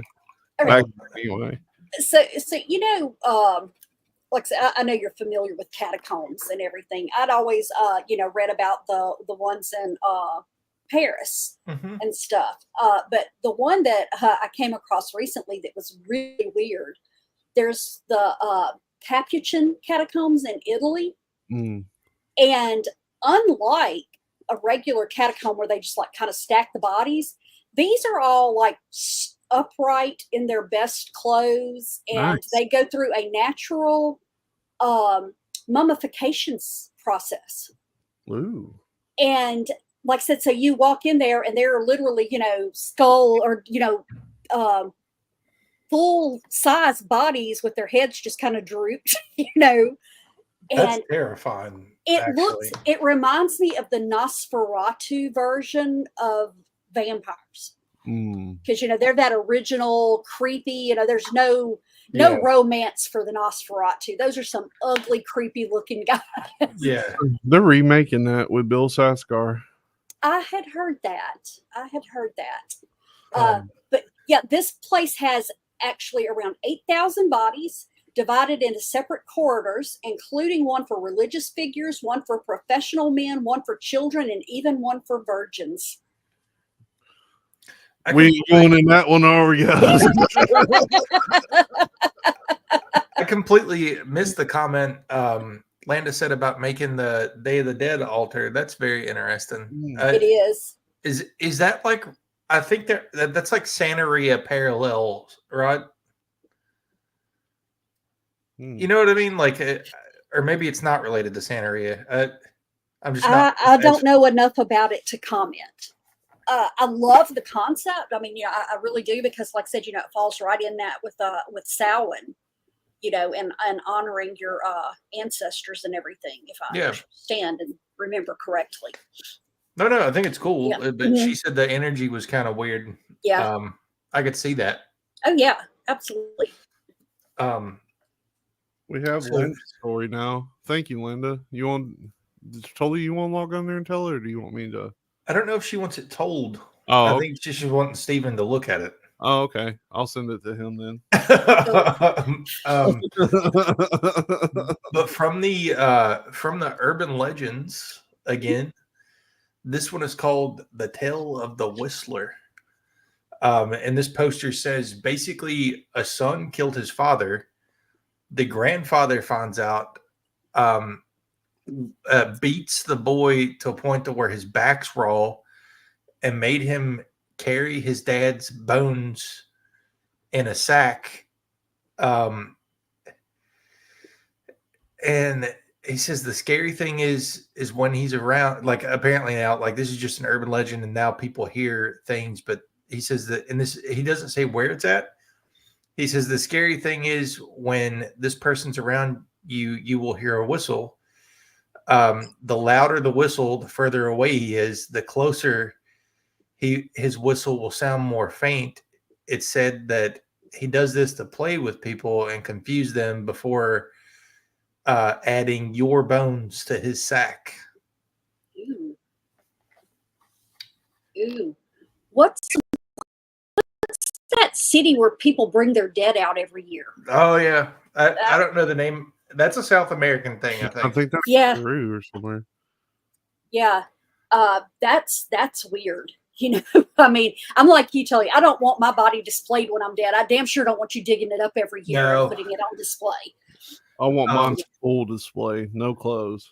So we're gonna do you like they did Stalin and put you in that airtight container so that you stay fresh for decades. Or get some pickle juice. I don't give a shit. The Saints freak me out. Yeah. I'll be the first to say, like when they put all the Saints on display, there's one of them that just got sainted like in the last 20 years. He's a kid, like a 15-year-old kid that died of cancer. And they sainted him because, so they said somebody prayed upon him for a miracle on their son with cancer, and a miracle happened. They told the Catholic Church about it. The Catholic Church, I think, dug his body up to look for signs, because there's like a checkbox list, right? Yeah. So you gotta have a miracle, and then if you have a miracle, the Catholic has to see if your body has decomposed. If it hasn't decomposed, then that's another check of a saint. And then there was like a second or a third miracle that happened, and they interred his body with the saints, and people literally look at this 15-year-old kid as a saint now, and his body's just out on display with the other saints. Oh God, I guess it's been probably close to 20 years ago now. We used to have, we still have a very large Buddhist population down in South Mississippi, because we have a lot of people from Asia. And I had a girl that had a little shop back in our little historic district. And she was a practicing Buddhist. And somehow she managed to get this group of monks that were traveling to different places throughout the United States to come by, and invited me to drink from the bones of a Buddhist saint. So, you know, it was interesting. You know, I don't know that I would do it again. You know, like, sure, you know, I'll take it. Well, their burial practices are very interesting, and probably some of the most humane. They basically take the body up to a stone altar and just let nature do its thing, and come back in 6 weeks to collect the bones. Yep. And that's what this was, is they had, like, you know, I think it was finger bones that they like bless the water and pour it over the bones and everything. And then they filter it out and pass it around to everybody, and you take a drink. Wow. And everything. So, like I said, yeah, very interesting. But, you know, I mean, figured we'd give it a try. Yeah. So my son turned me down when I asked him, you know, as a teenager, hey, you want to go drink some water from a saint's bones? He's like, no, Mom. I totally would have. That's right up my alley. Yep. Like I said, he probably would today, atheist that he is, but back then, you know, it kind of freaked him out a little bit. So another old post. I don't think this is as much of an urban legend as it is just terrifying. This poster says, I remember there was a story about a secret Japanese experiment near the end of World War II where an officer voluntarily goes into complete isolation to see the effects of isolation on the mind. He can cancel the experiment at any time by pressing a button. After a month or so, he notices the food stops coming. After a while, he decides that he can deal with isolation, but not starvation, so he presses the button and nothing happens. Now realizing that he's probably trapped in this room, he starts reciting the date and place to himself to keep his sanity. He's in an underground base in Hiroshima. The date is August 20th, 1945. Ooh. Wow. Wow, that's intense. That would suck. Yeah. Everything above them got wiped out. Yeah. Yeah. Wow. They must have recovered him, though, to have that story. But that somebody posted under it and says, I read a similar story about a German science program in World War II that took 5 soldiers, placed them in a bunker under Berlin with a year's worth of supplies.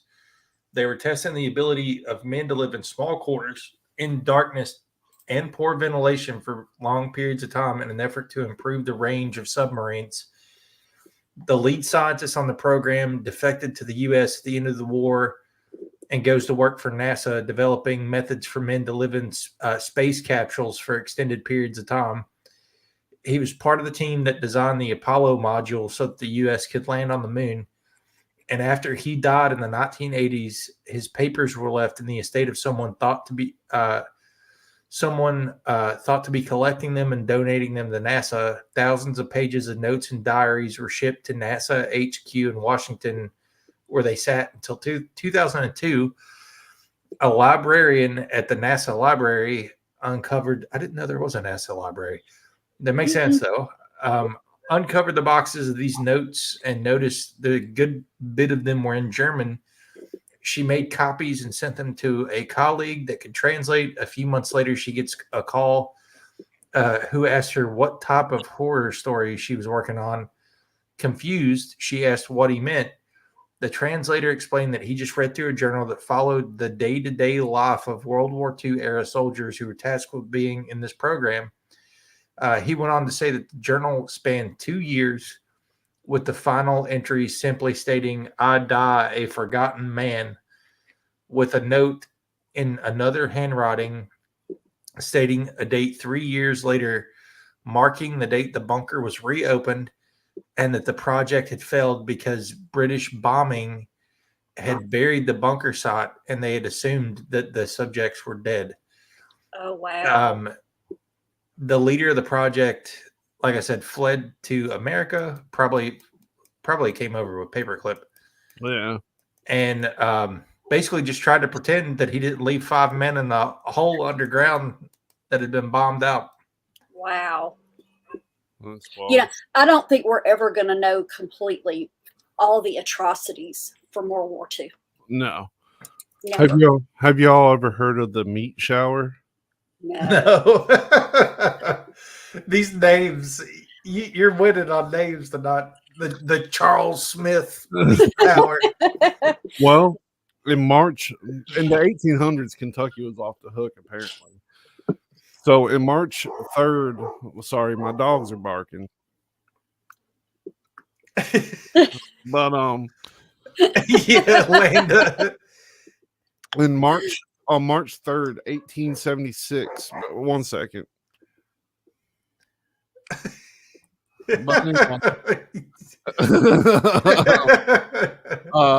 On March 3rd, 1876, between 11 a.m. and 12 p.m. So it lasted for about an hour. The Kentucky meat shower incident was occurring at this time. What appeared to be chunks of red meat fell from the sky. So the incident apparently happened when a farmer's wife, Mrs. Crouch, was making soap on her porch when she reported seeing a piece of meat fall from the sky. She said it was about 40 steps from her house when the meat first slapped the ground. And Miss Crouch and her husband believed that the event was a sign from God. And the phenomenon was actually covered by Scientific American, the New York Times, and other publications. So apparently most of the meat was about 2 by 2 inches, and at least one was 4 by 4 inches. The meat appeared to be beef at first glance, but there were actually people who tasted it. And they said, it tastes like lamb or deer. And Leopold Brandeis identified the subject as a Gnostic, a type of canobacteria. Brandeis gave the meat sample to the New York. Not good, Landa. No. Gave it to the New York Scientific Association for further analysis, leading the letter from Dr. Alan McLean Hamilton appearing in the medical record, blah, blah, blah, blah, blah. Eventually, it turned into, they identified it as lung tissue either from a horse or a human infant. What? Ew. Yeah. The structure of the organ in these two cases being almost identical. So apparently a horse lung and a human infant lung are about the same when it comes to tissue-wise. So did like a tornado snatch it up and get ripped apart? Yeah. No, apparently it was clear as bell, and just meat started falling from the sky in Bath County, Kentucky, and they was literally getting bathed in blood. Airplane going over and they're disposing of the leftovers. I mean, I have questions, damn it, and you're not giving me the answers. They've came up with bullshit excuses on what it could be. One of them is I was like, well, that's just vultures vomiting. Like, Vultures generally don't vomit from flight. Yeah, they're vomiting tons of meat. Yeah. But apparently in 2024, the Bath County Museum opened an exhibit for the Kentucky meat shower showcasing a preserved piece from the event. Ew. I want to go there and I want to taste it. I want to see how good it is. But that's crazy because there's really no true explanation. One of them is that it's vulture vomit. Another one is that maybe there was some kind of crazy weather event that drug up and shredded some meat and threw it over to Bath County. It would have to be an infant horse, Landa. There's no way a full-size horse is long as the same size as an infant's. They didn't say the same size. They said the same composition. Like they looked the same. And it came in chunks, so. Oh, I got you. Yeah. There was no full chunks. They were 2x2 cuts, and in one instance, at least a 4x4 inch. Mhm. Did it say anything of whether there were evidence of like surgical removal? Like, was it cut up by humans? Was it They don't torn apart by teeth? They don't really say, but it fell from the fucking sky. Right. There you go. Yeah, that's crazy. No. I found one in Pennsylvania. It says that there's a place called the Seven Gates of Hell near Hellam Township, Pennsylvania. There was an insane asylum built in the forest away from the general population to keep all the patients away from people. It's believed that the asylum burnt down and that many patients passed during the fire or escaped into the surrounding forest. The name comes from the fact that a gate was built to keep the escaped patients from leaving the area. But when apparently at nightfall, you can follow the path past the first gate and will eventually pass through an additional 6 gates. And after passing through the 7th gate, you will end up in a alternate reality. Nice. Oh, I want to go there. I love to go there. I don't know, man. Like, I believe in that stuff. That's completely possible. I've drank caffeine for the first time in like 3 weeks. I drank 2 cups of coffee, and I feel like I'm about ready to jump through the roof. It's amazing what happens when you don't consume caffeine anymore for a while. Then you didn't take a shitload. Yeah. Is it a good feeling though? That's what it comes down to. I feel better than I've felt in years. Good. That's I'm what glad matters. you're hanging out, Abe. Oh yeah, absolutely. We need to have you back on, Abe. Uh-huh. I've got another one from Jakarta, which is, I don't think we've ever talked about Jakarta. No. So there's a popular legend in Jakarta of a ride-hailing driver booked by a female ghost. It says that basically it's a cab driver. He said he gets an order from a female at 11 p.m. Usually, or it's a motorbike. It says usually most motorbike riders wouldn't accept an order this late due to safety reasons, but this man was chasing his last point so he could get the bonus, and he took her order. At first, he was rather suspicious because the destination point was located at the front of the Jirik Perut entry gate, a well-known cemetery complex. Nice. So he sends her a message and says, "Is this destination correct, miss?" And he got a short reply of yes. So he just drove and picked the girl up. There was nothing suspicious about the girl. Long black hair, red lipstick, wearing blue jeans and a white shirt, just like any other normal girl. Baby's got them blue jeans on. So they went to the girl's residence. The driver said that she didn't talk at all during the trip, but he didn't really mind because he's wrapping up his knot and he was just driving through his normal route.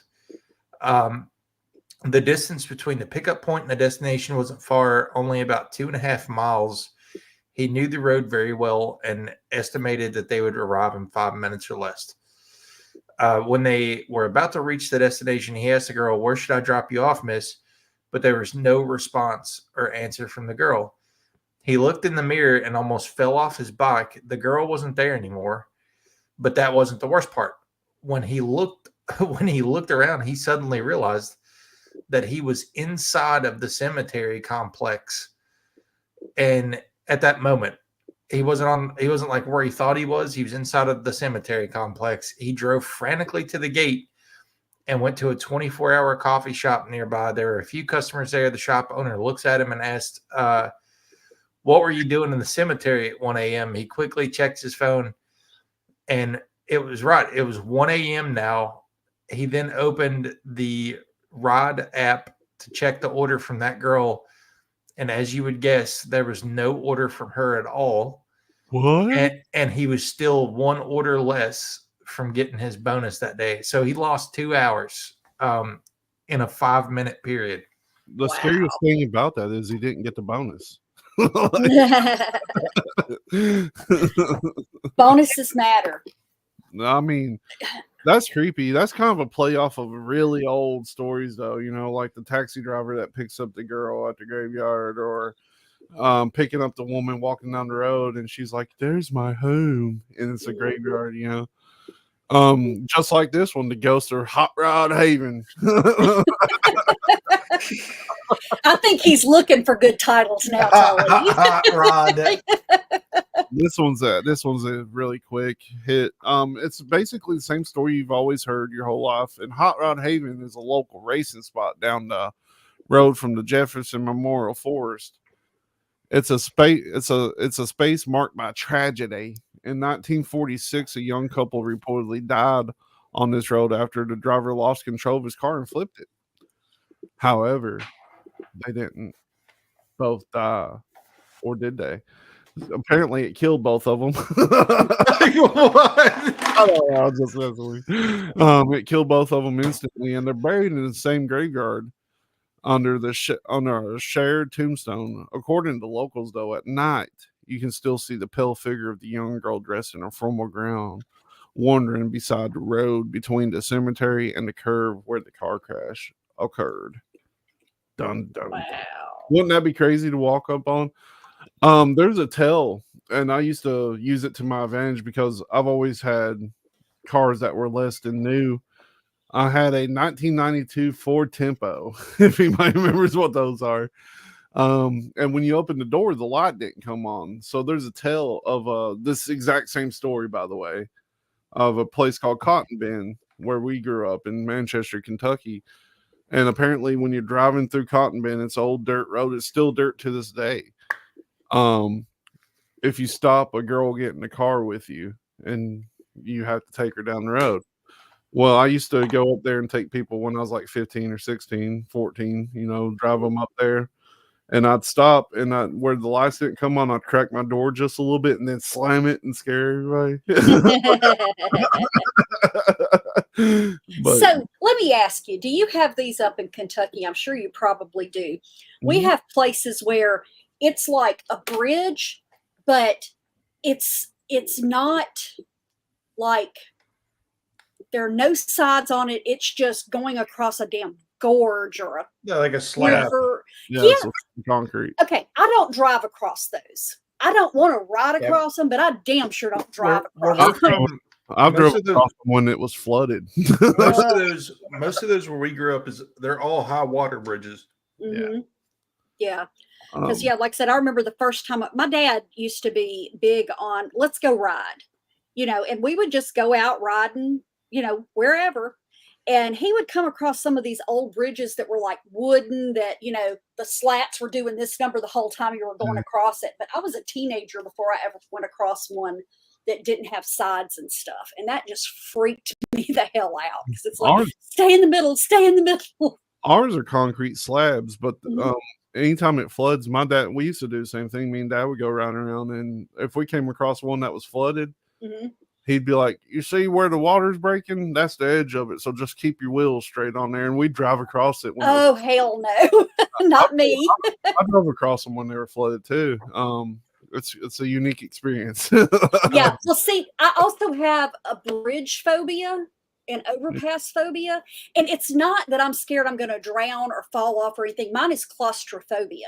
I'm good as long as there's nobody else on it with me. But when somebody comes up next to me, I just feel like, there's nobody getting next to you on these. Or no, it's literally like only one car can be on them at a time. Yeah. And I won't let Cecil fool you into thinking he's a great driver either. He completely sunk a truck in the middle of a river. How does that prove that I'm not a great driver? I am a great driver, by the way. And abandoned said truck. Well, this happened because it looked like I could get across. So I drove in, and the moment when I realized The moment I realized I couldn't get across was when the water went over the hood. I went, oops. Yeah. Wow. So I did find one about a cabin that may be kind of similar. It says there's a guy that got lost in the woods. He was wandering around and found a log cabin. He knocked at the door. Nobody answered. The door wasn't locked. Was the door? Did you check the door on the cabin? When I was getting ready to go toward the door is when he's like, stop. So he said he checks the door on the cabin and it wasn't locked. So he goes in. There's nothing in the cabin but a room with a bed and lots of weird paintings on the walls. He said that the paintings were of like creatures that he had never seen before and like beasts' faces. Right. He said it was very late, so he fell asleep, taking shelter there. Nothing out of the ordinary happened. But then in the morning, when he was getting his stuff ready to go, that's when he noticed that all of the paintings were disappeared of all the different creatures and stuff. Wow. So he had like a Voynich manual. Yeah. He had like he must have dipped off into another dimension for a second or something. Yeah. See, I want that kind of stuff to happen to me specifically, you know, not that most people would believe me, but I've got y'all. So that's all I need. So I've got one for Barbados. We've never done anything from Barbados before. Okay. And it's the mystery of the Chase Vault. So in the coastal town of Oistins, Christchurch, Barbados, they had a British colony. Of course, you know, the main economy then was tobacco and cotton. You know, it's just that time. But in 1724, they built a vault for the Chase family. And it was a stone room with an arched roof. It was built just below ground and accessible with stairs. It was 12 feet deep and about 6 feet wide. He was buried there in 84, and his wife Elizabeth died in 1792 and was also interred there. So then after they were gone, another family bought it, and a woman named Thomasina Goddard was buried in the vault. But when the tomb was opened, it was discovered that the buried body of James Elliot and possibly his wife were both missing, but their coffins were still there. Okay, so then the Chase family bought it at this point. Yeah, the Chase in 1808. They lost a 2-year-old daughter, and they buried her in a lead coffin in the vault, and said that in 1812 they had to open it again because his daughter Dorcas had passed away, and the first one was the coffin was upside down and in the opposite corner from where it was placed. Said that the circumstances around the second daughter's death were questionable because reportedly Thomas was very abusive to his family and his slaves. And there were rumors that Dorcas starved herself to death. And then Thomas died about a month later and he was buried in the vault. And rumor says that he offed himself. So then in September of 1816, the vault was opened for the burial of 11-month-old Samuel Brewster Ames. And all the coffins were in disorder. There were some that were upside down, you know. That's crazy. Yeah. And said then the adult Samuel Brewster died from a slave rebellion. Then he was interred November 16th of the same year. The coffins had moved again. Then in 1819, it was opened once again to accept the body of Thomasina Clark, who was in a wooden coffin, and the same thing happened. Well, they got so much of this going on that they decided that what they were going to do was they were going to seal it off. And this was done by Sir Stapleton Cotton, the Baron Cobermere, and the governor of Barbados. He wanted to investigate, so they sanded the floor so that footprints could be detected in case it was somebody breaking in and doing it. Well, They checked for secret passageways. They never found anything. They closed the vault again and put a marble slab over the opening and cemented it in place so that it could not be opened. And the governor even put his seal on it so they could tell if somebody had tried to open it. They opened it again in 1820. From the outside, nothing was disturbed. The seals from the governor's official were still in place. Once it was opened, the sand was undisturbed. Everything was undisturbed except for the coffins. And said it looked like somebody had picked them up and thrown them around. They were everywhere. But so, nothing missing. Like nothing it's just... missing. No, nothing missing after the very first person that was interred there. So they finally just said to hell with it and took all the bodies out and moved them somewhere else. And now there's nothing there. They just leave it empty. That's wild. Yeah. So evidently there's something in there that didn't want buried bodies with it. So, yeah. There's a terrifying story. And I don't know, like this person, again, this is just a kind of lore and legends.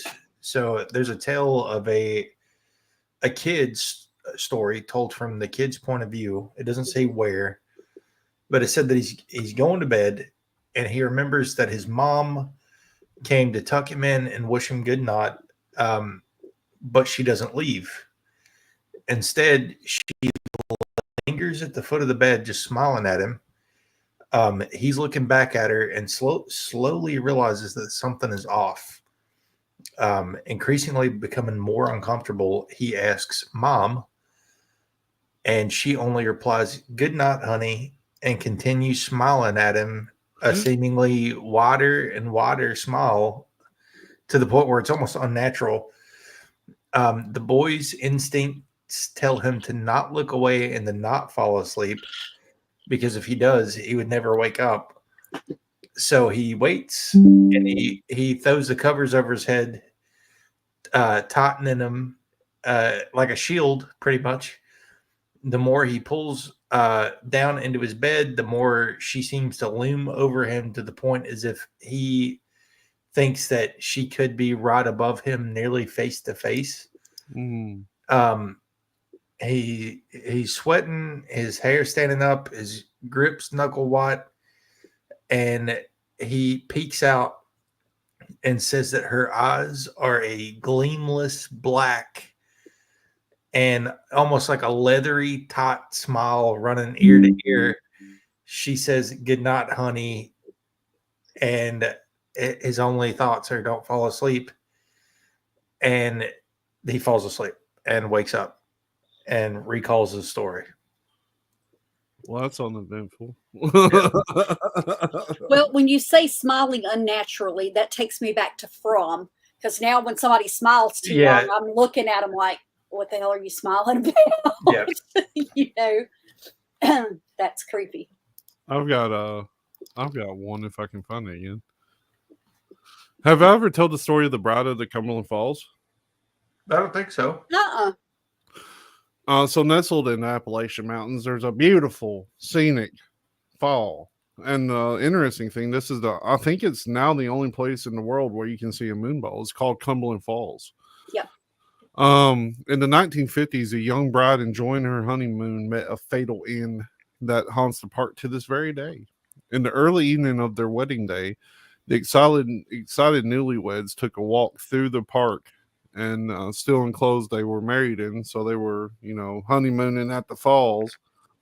It seems like a great place. I'd like to show a picture of the Cumberland Falls here. Let's see. So this is Cumberland Falls. Yeah. So the groom brought his camera along in hopes of capturing his beautiful new bride in the natural beauty of the falls. It's how do you know how many feet that is? That, like, it's deceptive because there's really no it's a big falls. Like, it's huge. Yeah. I don't know, man. It's pretty big. There's no way to judge how far it is just based on this picture, but let me see if I can. Yeah. Unfortunately, the bride wanted a photo of just herself with the falls in the background. So she excitedly climbed up a nearby hill where she danced in the moonlight near the cliff's edge. Interesting fact, right here. It's about 100 feet. In this area right here used to be a hotel. Okay. Built directly on the edge of the falls, surprisingly.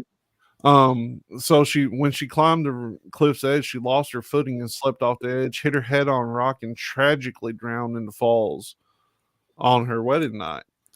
Years later, a road was built near the same overlook.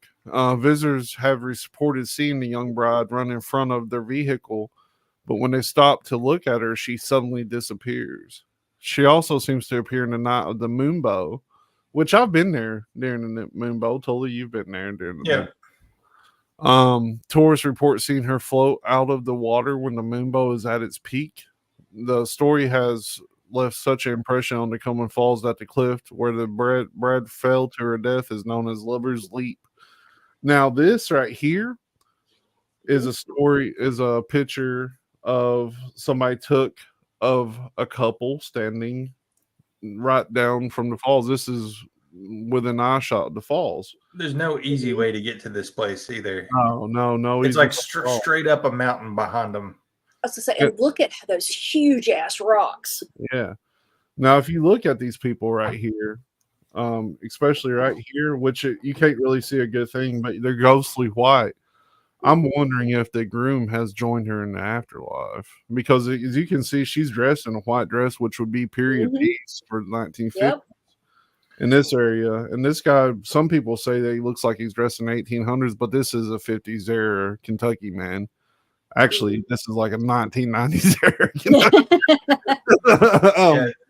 So for those of you maybe looking for a tourist destination, Cumberland Falls is actually the second largest waterfall east of the Rocky Mountains and the largest waterfall by volume in the eastern United States, south of Niagara Falls. Yeah. And it's pretty wild area. It's neat. And hey, I was going to say, if you go back and catch Folking Weird, as Cecil actually goes there live. Oh yeah, I forgot about that. I did too. But yeah, it's a really nice place. I would love to have stayed in the hotel that was built directly on the side of the Cumberland Falls. Let me see if I can find that picture. Let's see, hotel on Cumberland Falls. Let's see. No, they don't have it.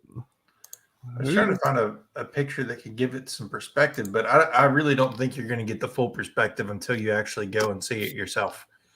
So if you're ever in Kentucky and you're going down the interstate, it's worth the stop to check it out because it is absolutely massive. I think the only thing I found when Cecil was over there was some guy had illegally gone over the falls. Yeah, that's happened a couple times. Right. Well, one guy had a GoPro, so it kind of gave you a little bit of perspective. Oh, yeah. Yeah. Yeah, I got something that might give you perspective. Right here is the picture of the old hotel that was on. Oh, wow. Yeah. That's huge. Yeah. So did the hotel just like start sliding off? Is that why they shut it down? Or no, this whole area is still here. Like this looks like lava rock or something. There's dimples in the rock everywhere, but they got a gate around this area now. Right? Yeah, you can't get close to the edge. Yeah. Gotcha. Yep. Okay. Which is ridiculous because if you walk up about 200 feet, there's like a little beach area where you can walk directly into the water. Yeah, you can jump in the water if you wanted to, like 10 feet up the river. But yeah, it's wild. It's wild. It's a cool place. And I would be remiss if we didn't tell the story of Devil's Creek in the same area. It's literally right down the road from Cumberland Falls. Devil's Creek has always been known as a rough area, hence the name. And I had no idea how rough until I ran across the story of Daria and what goes on there. In the mid-1900s, Wolf Pit Church, which actually we have a folking weird about this area. Wolf Pit Church and Cemetery made their home in Devil's Creek. According to local legend, however, this was your typical church. The congregation Yeah. Not your typical church. Not your typical church. The congregation did not worship God. They worshiped Satan. They were Satanists. So in the early 1980s, pentagrams and upside down crosses began appearing in the area. While some said they were pure evil and pure evil walked the land, dancing lights, floating orbs, and strange sounds, eerie feelings, and even a Birdman were just some of the strange reportings. Yeah, the Birdman was supposed to be like a half human, half vulture top cryptid. He's like the anti Big Bird. Seven, 7 to 8 feet tall. Yep. Birdman, Big Bird is a big yellow bird, but Birdman's a big old terrifying cryptid that haunts this area, and it's known to chase you if you come too close to it. Wolf Pit Cemetery is said to have a horizontal grave where a man was so evil they feared he would crawl out of the grave, so that he's buried upside down. And when it snows, snow apparently does not stick to his grave. But yeah, that's a creepy area. And apparently there's a place called the Dog Trail right off of the graveyard. Mm-hmm. And they said that's where Birdman lives, is right down that area. Crazy. Help me remember. Did you not talk about one time it was like a creek or a little river or something that had like a plate in it that they couldn't identify? What was that? It's literally what it sounds like. It's a green emerald manhole cover. It looks like an ancient manhole cover made out of emerald. Yeah, wow. It's crazy looking. I don't know if I can find it. It's very hard to find. The Smithsonian came, investigated the cave. Of course they did. Yeah, they investigated the cave next to it. They can't remove it, I don't think. So the cover's still there, but I think they raided the cave and probably took whatever was in there. Yeah. Mm-hmm. It's very hard to find any photos of it anymore. Green emerald.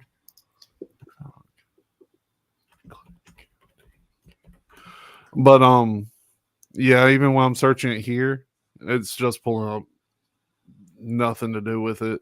There's also the Gates of Hell Cemetery. And I do think that Sarah has a full video on this on Paranormally Correct, but it's a cemetery where I don't know what makes it so paranormally charged, but it's around Elizabethtown, Kentucky.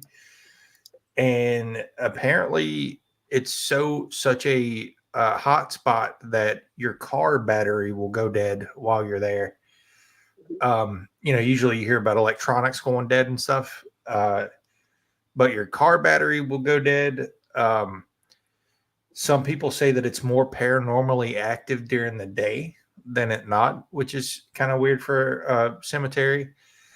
The trees move. Like trees won't be in the same place from time to time, sometimes even while you're there. And then, of course, all of the paranormal activity, voices, apparitions, people hear screams. And I'm not sure, I can't remember what the official name for the Gates of Hell is, but like I said, I know that Sarah, Paranormally Correct on TikTok, did a video about it. She covers a lot of haunts, a lot of Kentucky and Appalachian haunts.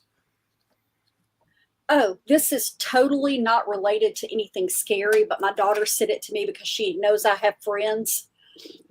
There is a group called the American Songcatcher that is looking for people in Appalachia that lost their instruments in Hurricane Helene or Milton. They're actually trying to replace those. Oh, cool. Yeah. I mean, they actually have a website where you can go, and it's a little simple form.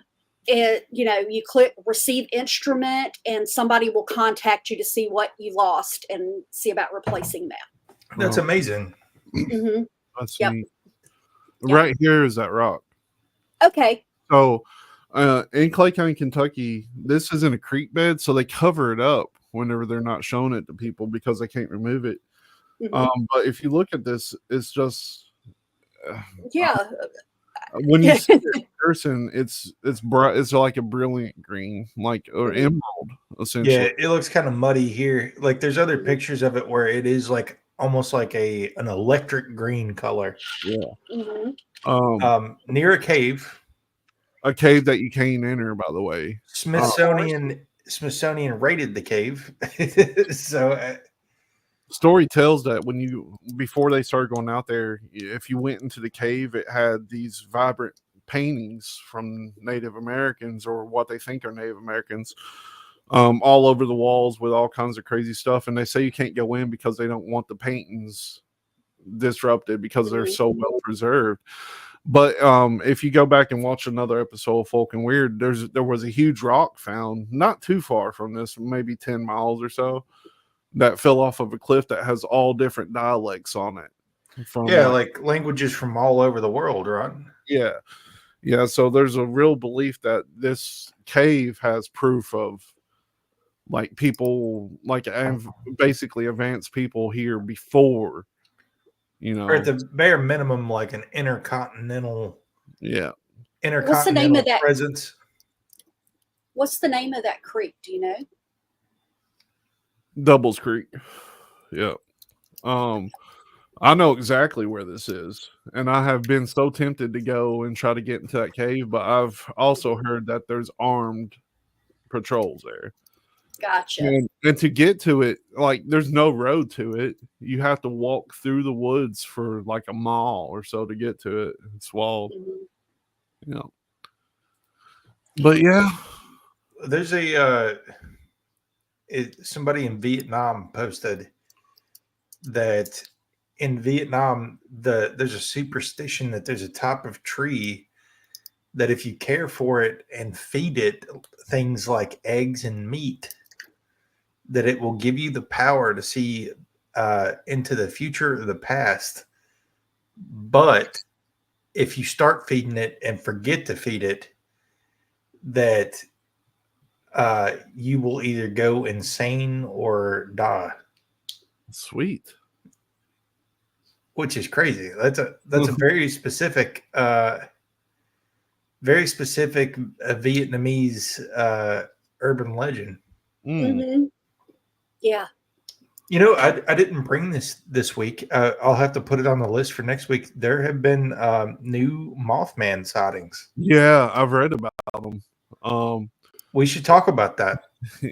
Mm-hmm. I mean, it's what it sounds like. People are starting to see Mothman again. And Mothman is always around when tragedy is about ready to occur.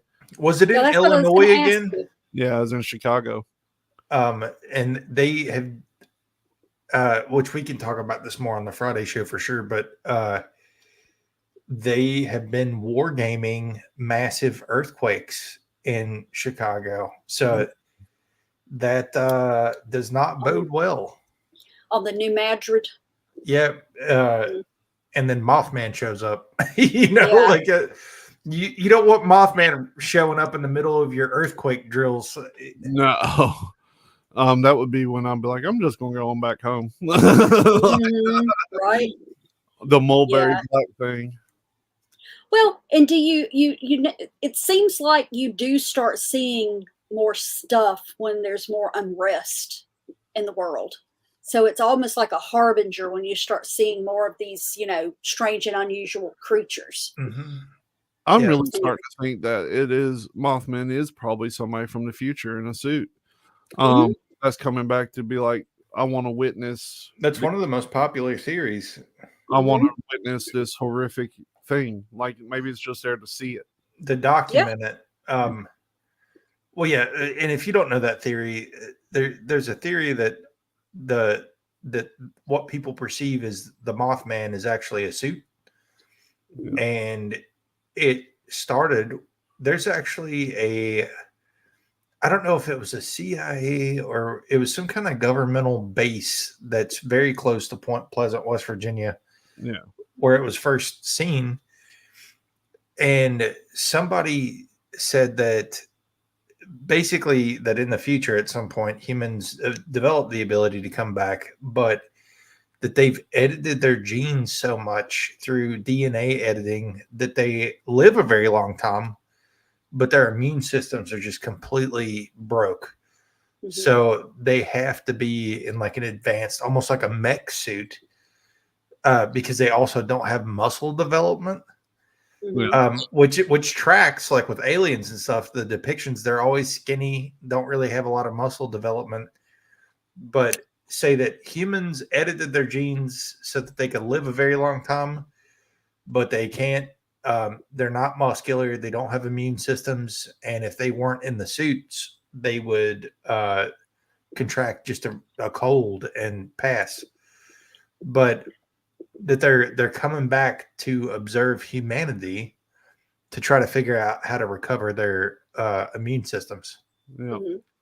Well, it's I cannot tell you how Oh, many man. different how many different stories I've read over the last couple of years that talk about, you know, the world ending by whatever means. I mean, one time it's by Y, you know.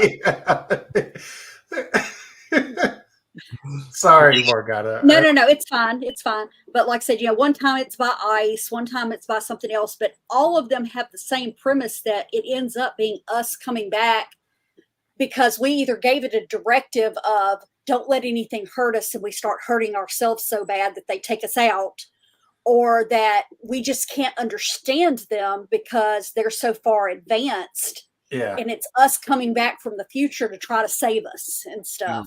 Well, there's Matthew like- McConaughey, that shit. there's like a spoof of how far we advanced the AI. Yeah. Where the AI gets, like, you know how there's geopolitical conflicts. Mhm.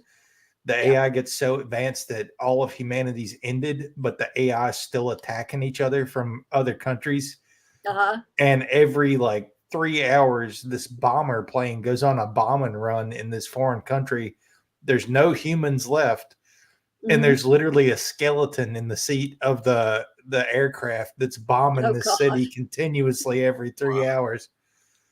And on the ground, there's also AI shooting at the bomber plane. And there's just nothing left. I think that's what we're on track for, is just like it, you know, we train all this AI to hate, and then it just continues the forever wars. Well, AI is one of those things. Like, have you heard the story of the AI breaking loose? Which instance? That's probably one of the first instances. So they didn't have it hooked up to any kind of like internet or anything because they didn't want it to escape.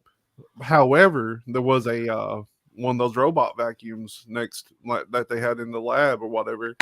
So it connected to that, and from that, it was able to connect to, you know, the system, the internet system. So it spread itself throughout the whole internet system, and it was configuring all this data and stuff to figure out how to help humanity.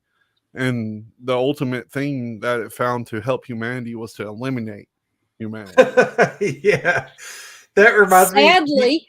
Do you remember the story of DARPA wargaming the artificial intelligence for bombing runs? Yeah.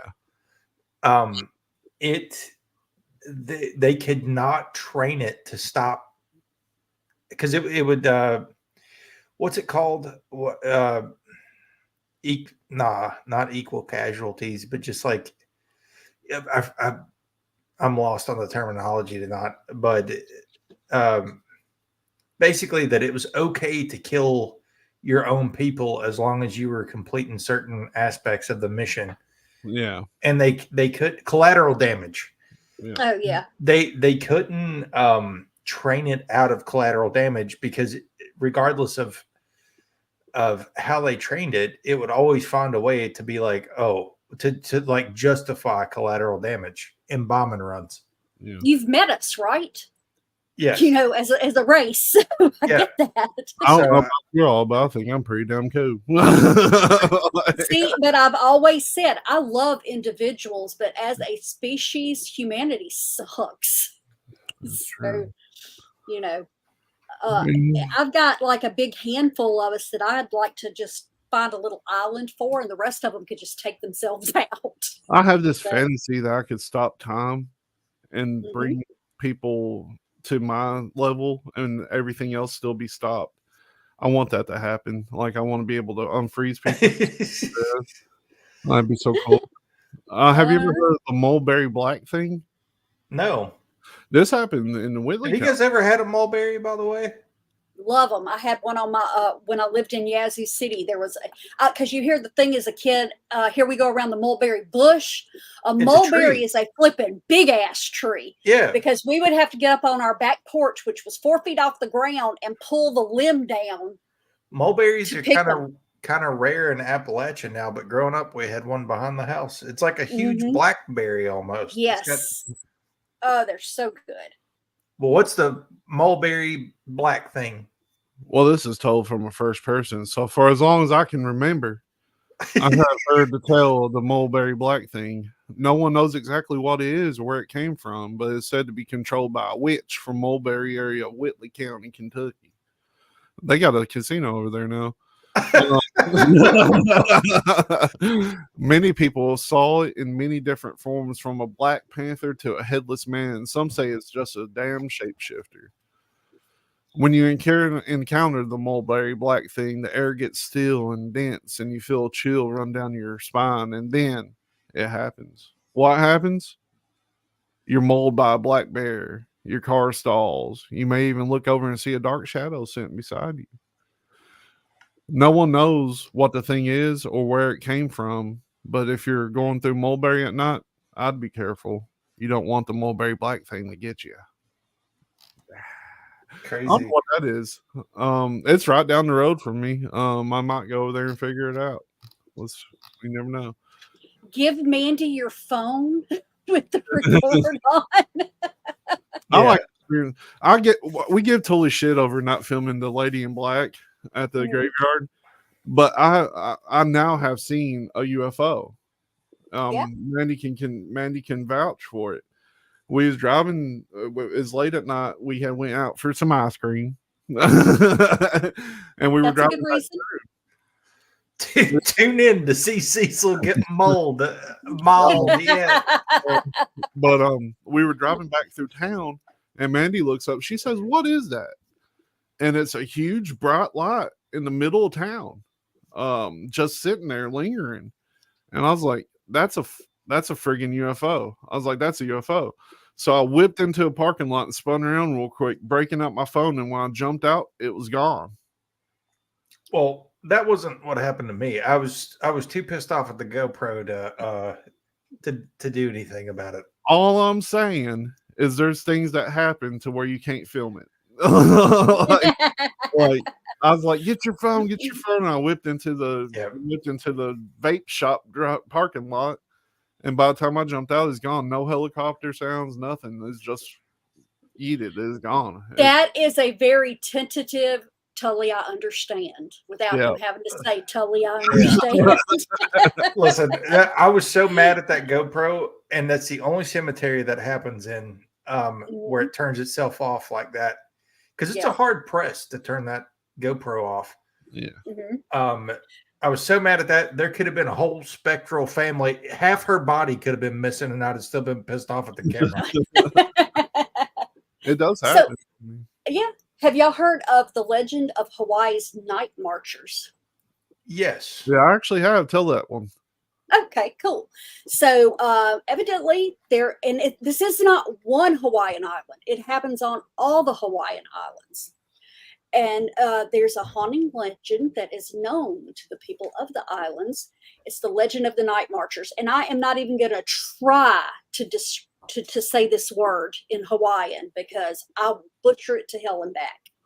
But anyway, there you go. That works. So the procession is evidently wrapped in ancient garments, and they carry torches, and they move with purpose, following the paths of their ancestors. Their ghostly figures glow in the darkness, a chilling sight for those who cross their path. Legend has it that encountering the night marchers can bring misfortune or even death, so it's wise to show respect, and whatever you do, avoid direct eye contact. So they say that it's like a cross between fear and reverence, because these are supposedly from back in the day, they would travel at night, this guard with people that were so important, you weren't allowed to look at them. And to look at them could be you being put to death. So like I said, there's a lot of reverence behind it and everything. But they say in order to escape the night marchers, you have to either flee or lay face down on the ground, showing submission. Some people take it a step further and say you have to take your clothes off and lay down, but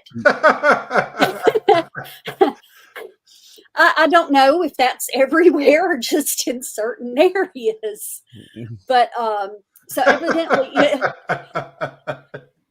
they also say that if you happen to have an ancestor that, is also from Hawaii, that you can recite their name, and that if your ancestor is proud to call you theirs, they will protect you from the night watchers. There's what was it, king? There's a king associated that got in like recent history. There was a king or like a figure that got inducted into the night marchers. Let's see. And I can't remember his name. Maybe I don't want to butcher it. Yeah, that's why I don't. But well, and that's the thing too, because like I said, it's like I said, because they have certain spots on different islands that they tend to see them at, and that they say that there are certain times of the month that the people just stay away from those areas. There was a guy I used to listen to a good bit on YouTube that did Paranormal Hawaii. And he would tell stories like the night watchers and stuff like that. It is really cool guy. King Kamehameha. Oh, see, that wasn't bad. Well, I didn't want to. You weren't going to guess that. Yeah, I didn't want to say it wrong, but he allegedly, I think he did a lot of work for like Hawaiian independence. Oh, sweet. And people see him with the night marchers now. Okay, cool. So what you're saying is people are peeping even though they're not supposed to be making eye contact. Yeah. So because you can see like him. I think there's even pictures where that's why I didn't want to butcher it, Leda. I remember the name, but I'm like, I don't want to say it just in case. Yeah. Because people are like, gonna be like, what are you talking about? That's Dragon Ball Z. But apparently there's pictures where people will be hiking at night and up on like a ridge line, and they point down into the valley, and you'll see a line of torches. Nice. Of the night marchers. Yep. So, I mean, yeah, the way it sounded from everything I've read and everything is that it's a pretty regular occurrence. I mean, it's not like it's just, once every 5 or 6 years. I mean, they see them regularly enough for it to stay active in the minds of the people. Right. So if you go to Hawaii, ball shorts and tank tops so you can get dethroned real fast. And just strip your clothes off, Cecil. You've been trying to do it all night, and just keep your head down. Did you have a picture you wanted to share, Cecil? Oh, this is the statue of Pan. Have you heard of the statue of Pan? No. I know who Pan is, but I haven't heard anything. We need to really start going to these places because they're all in Kentucky. Pan was a mysterious figure, a mischievous figure. So not the Pan from like the Pantheon, like the goat guy. Yeah, different Pan. The Pan of mythology. So perhaps it's not surprising that the devilish attitude seems to have sunk into his likeness. As a statue of Pan in Cherokee Park, Louisville, Kentucky, it's said to believe that during the full moon, the statue comes to life and roams the park, causing trouble and damaging cars. And that's it right there.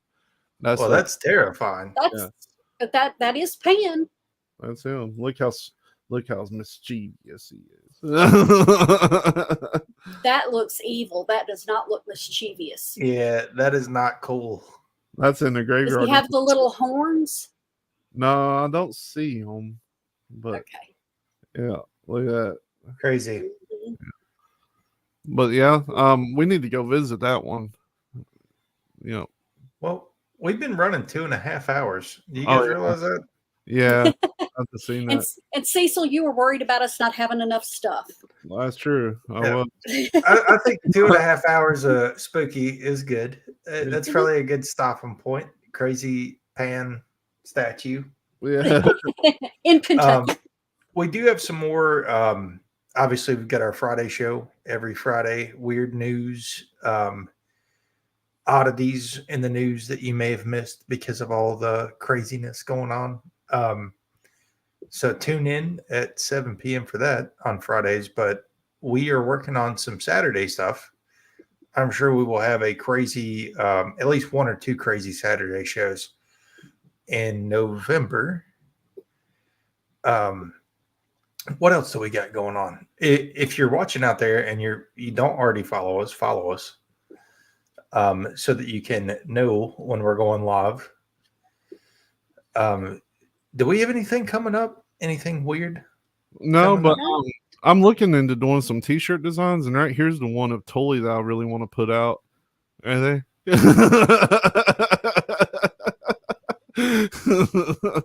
I would wear Thanks that for all that. day long. Thanks for that. Well, you want to see the one of me? Hang on. This is one I made of myself.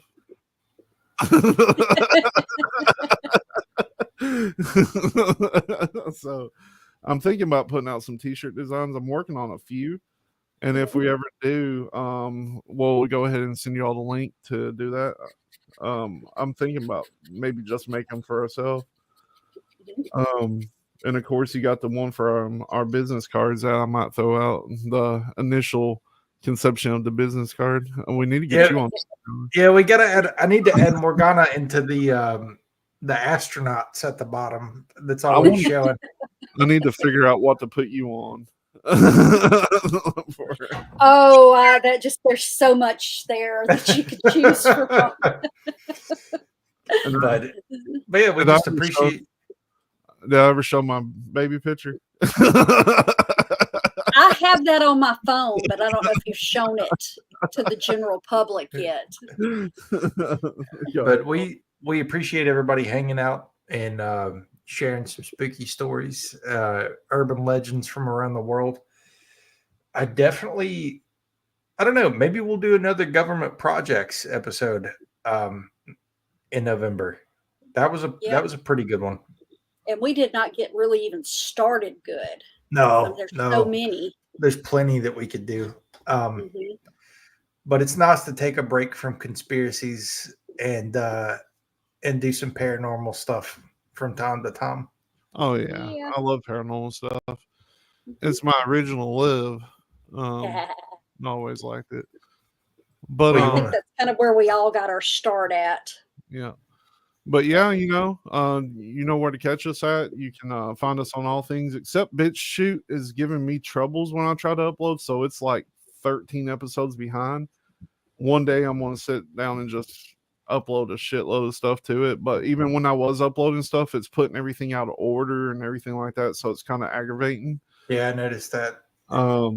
And some files are too big, so I have to go and cut them into like 4 episodes. Like this one, I'd probably have to cut into 6 different parts to put on there, which is kind of aggravating. But we're still on Anchor. YouTube hasn't kicked us off, so we're still there. Spotify.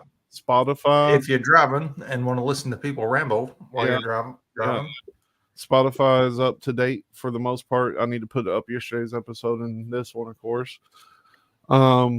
And every Friday night, 7 o'clock, we're right here unless something crazy happens and we all are occupied. Hurricanes. Yeah. Hurricane. And at 8 o'clock, Weird Awakenings on the same night, Friday nights, 8, and this is all in Eastern time. So you can figure it out yourself. We usually throw something letting you know it's coming too. So we post notifications on Twitter. I know Morgana posts stuff on the Weird Realities Facebook. We don't have a Where in the Folk Facebook, but the Where in the Folk Twitter. We tried to make it Where in the Folk Facebook, but it always wants to connect to my personal one. And I'm like, no. Yeah. And I got it. go and like Paranormally Correct on TikTok, You can buy us a coffee right there. If you ever Thanks again, Landa, for buying us a Mhm. coffee. three Yes, of them. Awesome person. absolutely. Go on like Weird Realities Network and hit the like and subscribe on this so that we can start getting more flow into the channel. And if nobody else has anything else, thank you all for watching us because we are watching you. Peace.